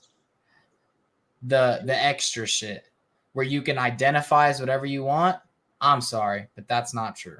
You are only to identify as a human, and you are to identify as a creation of God. That is the truth. Okay. Being gay, I honestly, I truly think it could happen, because but this is no. Listen though, this is where you always lose what I'm saying. The reason that things like that can happen is it's not a mistake by God.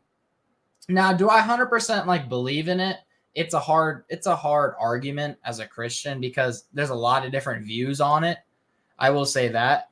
But the truth of it is that no matter how you were made in a way. All right, hold on. Before I say this, let me explain a story from the Bible. There was a man. Well, I want to get off. Well, wrap it up. I've been on 3 hours. Hey, yeah, but this is the thing. When you also gain patience when you find Jesus. This is a great No, time. I want to get off. I've been on a long time. This is a great time of talking about patience. But anywho, there's a story it's a quick story. It's a story in the Bible. There was a man. Jesus was going around, he was healing everybody, heal you, right? He's healing all these people. He's committing all these prophecies. Wait, hold on 1 second. The only reason why I mentioned it is him and I have had many arguments about this in the last couple of years. So I'm glad to see that his ignorance has faded and he's finally listening. You still haven't listened to me yet. No, but you're listening to me, which is good. No, you're still wrong. You still don't know what you're talking about. Let me explain though first. Let me finish the story. The story of the man in the Bible. Everybody was being healed. Jesus was healing people. But there was a man, one of his prophets, he didn't heal. I don't remember his name. Or I don't even know if he was a prophet. I think he was just a follower of Jesus. But he followed God, and he believed that he was the Son of God. The reason he believed this is because he had the eyewitnesses of everybody else doing these things.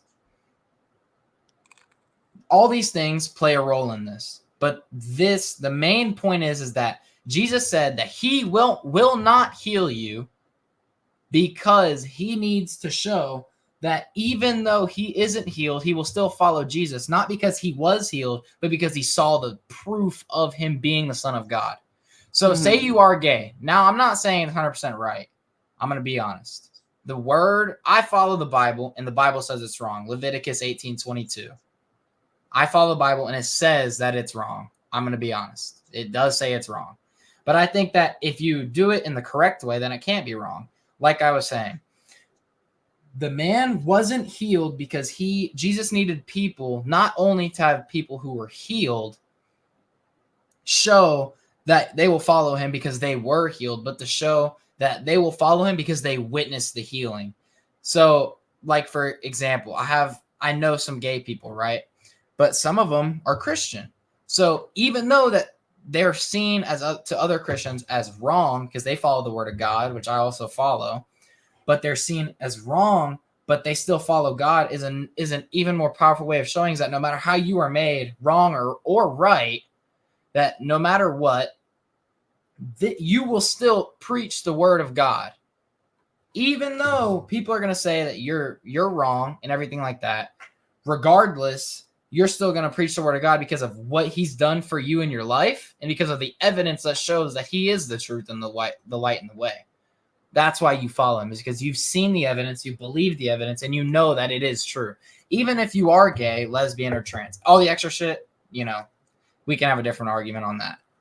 But the rest of it, I don't 100% believe in it because I believe in the Bible. I believe that everything in the Bible is 100% accurate and 100% correct.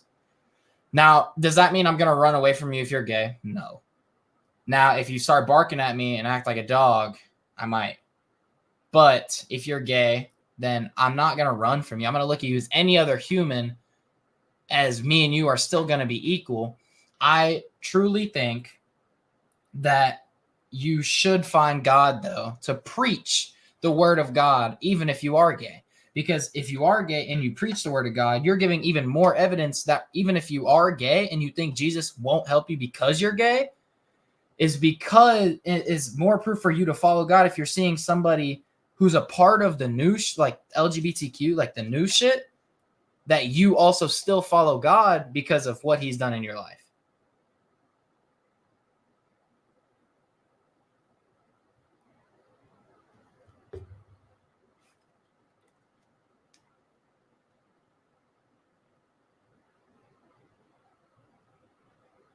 Are you there? Yeah, I didn't know I was muted. People want a Sunday sermon. Is it Sunday? No, well, it actually is Sunday. That's funny. But they want a weekly Sunday. Okay. Isn't that crazy, though? Kid is 16. He's smarter than fucking half this community. But, I mean, that's the truth of it. Okay. And you have your beliefs, and I'll have my beliefs, and Orion will have her. You should learn into the truth beliefs. Don't you always follow the truth? Yeah. You always follow the truth, but you don't follow the factual truth. Yeah, I do. No, you don't. I follow what I believe. Do you believe in lies? What do you mean, do I believe in lies? Do you only believe in lies? We have religious freedom. Yeah, that's why it's so toxic. But you know what? I love you. But you wonder why. No, hold on. Why? I heard you earlier talking about how toxic the community was, right? That's why. That is why. It is. None of you except Robbie that I know of, because he's the only person I've heard talk, know who Brian. Brian. Yeah, Brian. And Brian, who know who Christ is. And a lot of people in here do. No, not like they do. Because you can feel it when they speak about things. You can feel that they are not only passionate about this, but know what they're talking about. Like when I listen to you talk, no disrespect, but some of the things that you say don't align. And I mean about religion. Yeah. Okay. But you can also sense that them as humans are the reason that you can tell they know God. They don't know God, they know God. That they accept God. Annie brought up a really good point that haters in this community, they not only don't forgive, they take pleasure in other people's suffering and they claim they're Christians. But you want to know why? So there's a thing. It's called being a lukewarm Christian. No, it's called being a fucking hypocrite. No, it's called being a lukewarm Christian. There are people who say they know God, but they don't know God. So there's a thing. I'm going to tell you something. It's a quote that I need to believe in myself, that I listen to, I believe in, but it's hard for me to follow all the time because we're not perfect. You'll starve if you only eat on Sunday. Okay. So you only want to go to God on Sunday when it's church time, when it's God's day, but you don't want to follow God every other day like your haters do. So they say they're Christian. Okay, maybe they go to church. Okay, what are they doing the other 6 days of the week? They're starving. They don't know God every other day of the week. Say they don't even go to church. I don't go to church. I trust in God because church isn't required. It's not. I I'm agree. gonna be honest. Church is not required. You don't need to go to church. Like Jesus never said you go to church, you go to heaven. He said, follow me.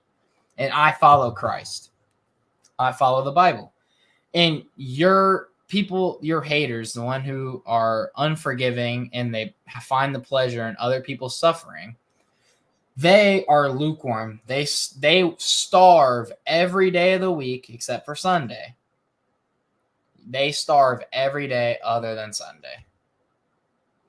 They do not eat other than Sunday. It's only to. Do you understand what I'm saying by that? I do.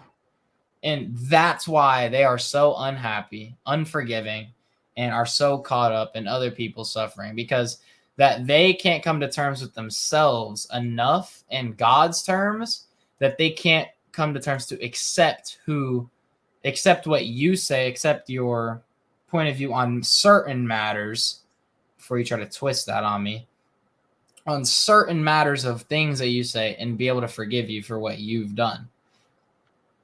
And Absolutely. that's why they can say, anybody can say they're a Christian, but like I said, like just because you say you're a Christian, do you know God or do you know God? I agree. And if you don't have a personal relationship with God, like he's waiting for you still. Okay. Mhm. All right, I'm getting off, kiddo. I'm giving you the boot. I don't know why you're kicking me like you're not 40 Because feet you away. ate dinner. I didn't. I'm hungry. No, the difference is though I'm 40 feet away from you. I know, but that's So why I'm I could having a hard I time could kicking just you off. I could just go into the kitchen and start talking more. Like, I love you. love you too. Is he not the best? Now he's gonna come in here. I'm starving. I made him dinner. I never ate. But I am gonna put this out here. I should not have to, but I'm going to anyway. Clip channels do not clip my son. He's a child. Leave him alone. And since I'm not in the community anymore, they shouldn't be clipping me anymore at all. But I'm putting it out there. Don't clip my son. Thank you. Indy, I don't even know why she's in here. You can get rid of her.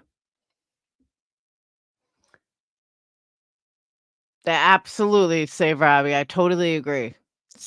Here's my thing.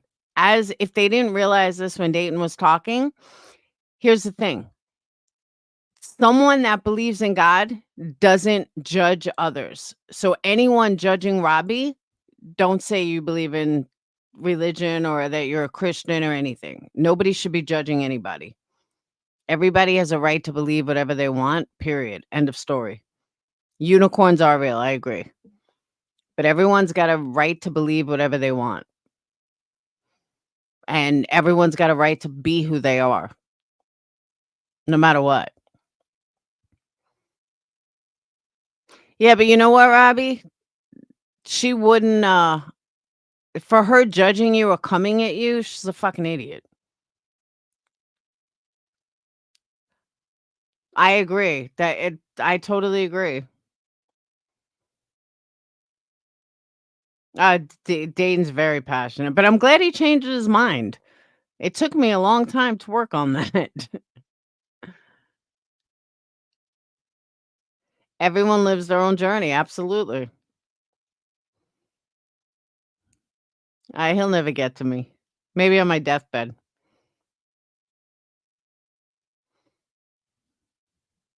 No, Dane, Robbie's just saying that it's his path is his path, and nobody can, your path is different than his path doesn't mean his path is wrong. I agree with that.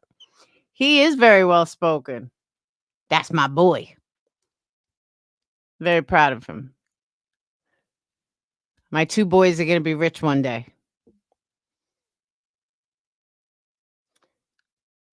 You have lots of questions, and that alone is very promising.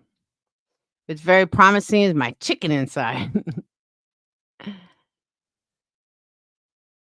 No, definitely not pushing your beliefs on someone else.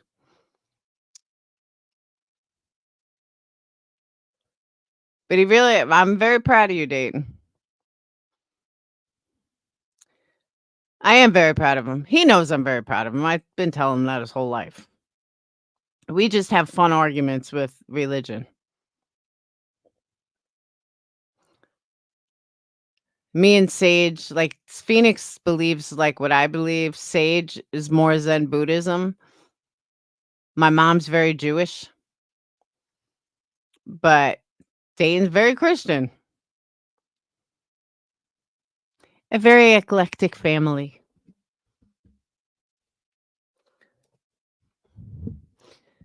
So, all right, but I'm going to get off because that chicken is waiting for me and I'm hungry. Because I fed my kid and not myself. So, and lots of candle orders going out tomorrow. I know I sent out a lot of notifications. I got a few more to go, but everyone will get their orders before I leave on Thursday. And new orders. Unless you put in an order, unless I get orders like Tuesday, Wednesday, those won't be able to go out till I get back. But everyone that's got an order in currently will be able to get their candles by the time I leave. So, all right, Dayton, my beautiful son, I want to thank you for coming up for nice religion talk. The hairs on my head are numbered. Yeah, I could probably count them.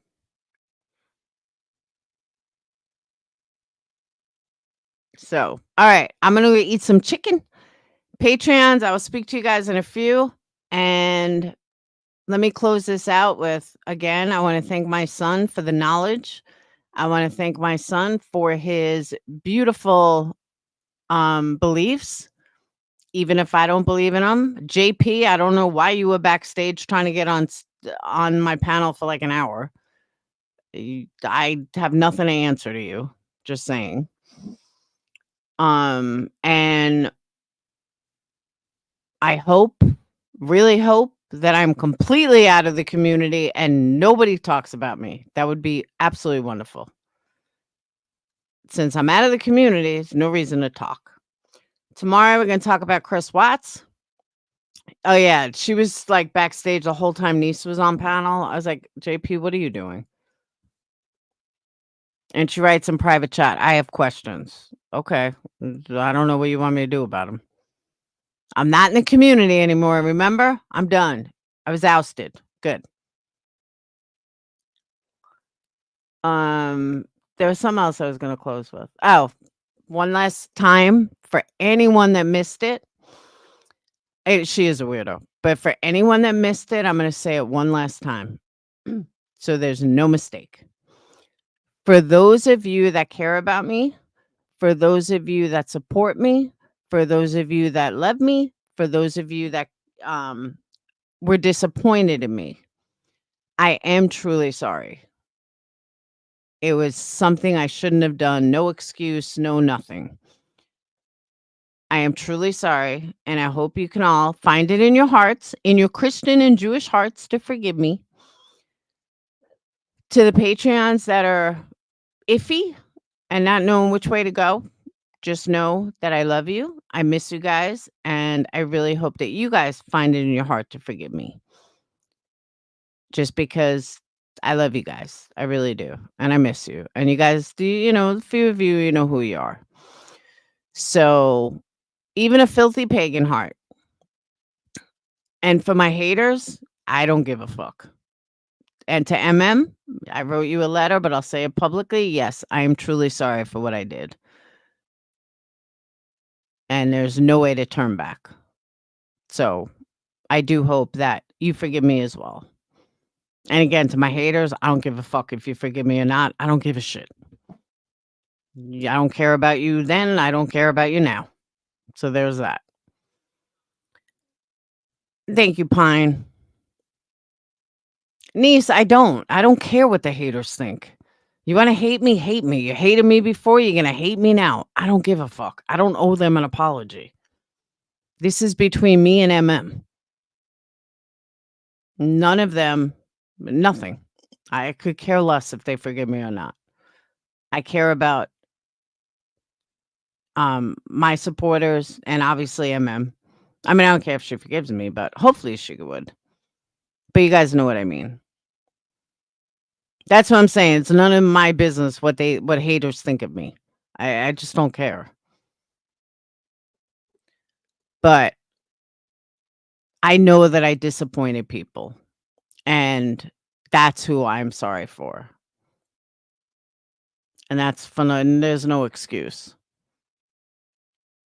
So, but on that note, I'm going to eat my chicken. My dogs are all laying in front of me. Now they're all nice and quiet. So, all right. But I will see you guys tomorrow. Patreons, I'll speak to you guys in a few. But I will see you guys tomorrow. I'm never talking about this again. I'm never, not religion, the whole incident. I'm never saying, I'm not apologizing again. I'm not doing anything again. Like, this was it. So we're moving on, and that's it. All right. I love you guys. Thank you guys for the support. Thank you guys for believing in me, and I won't let you down again. I promise. All right. And I'll see you guys tomorrow. Peace. And again, thank you, Dayton.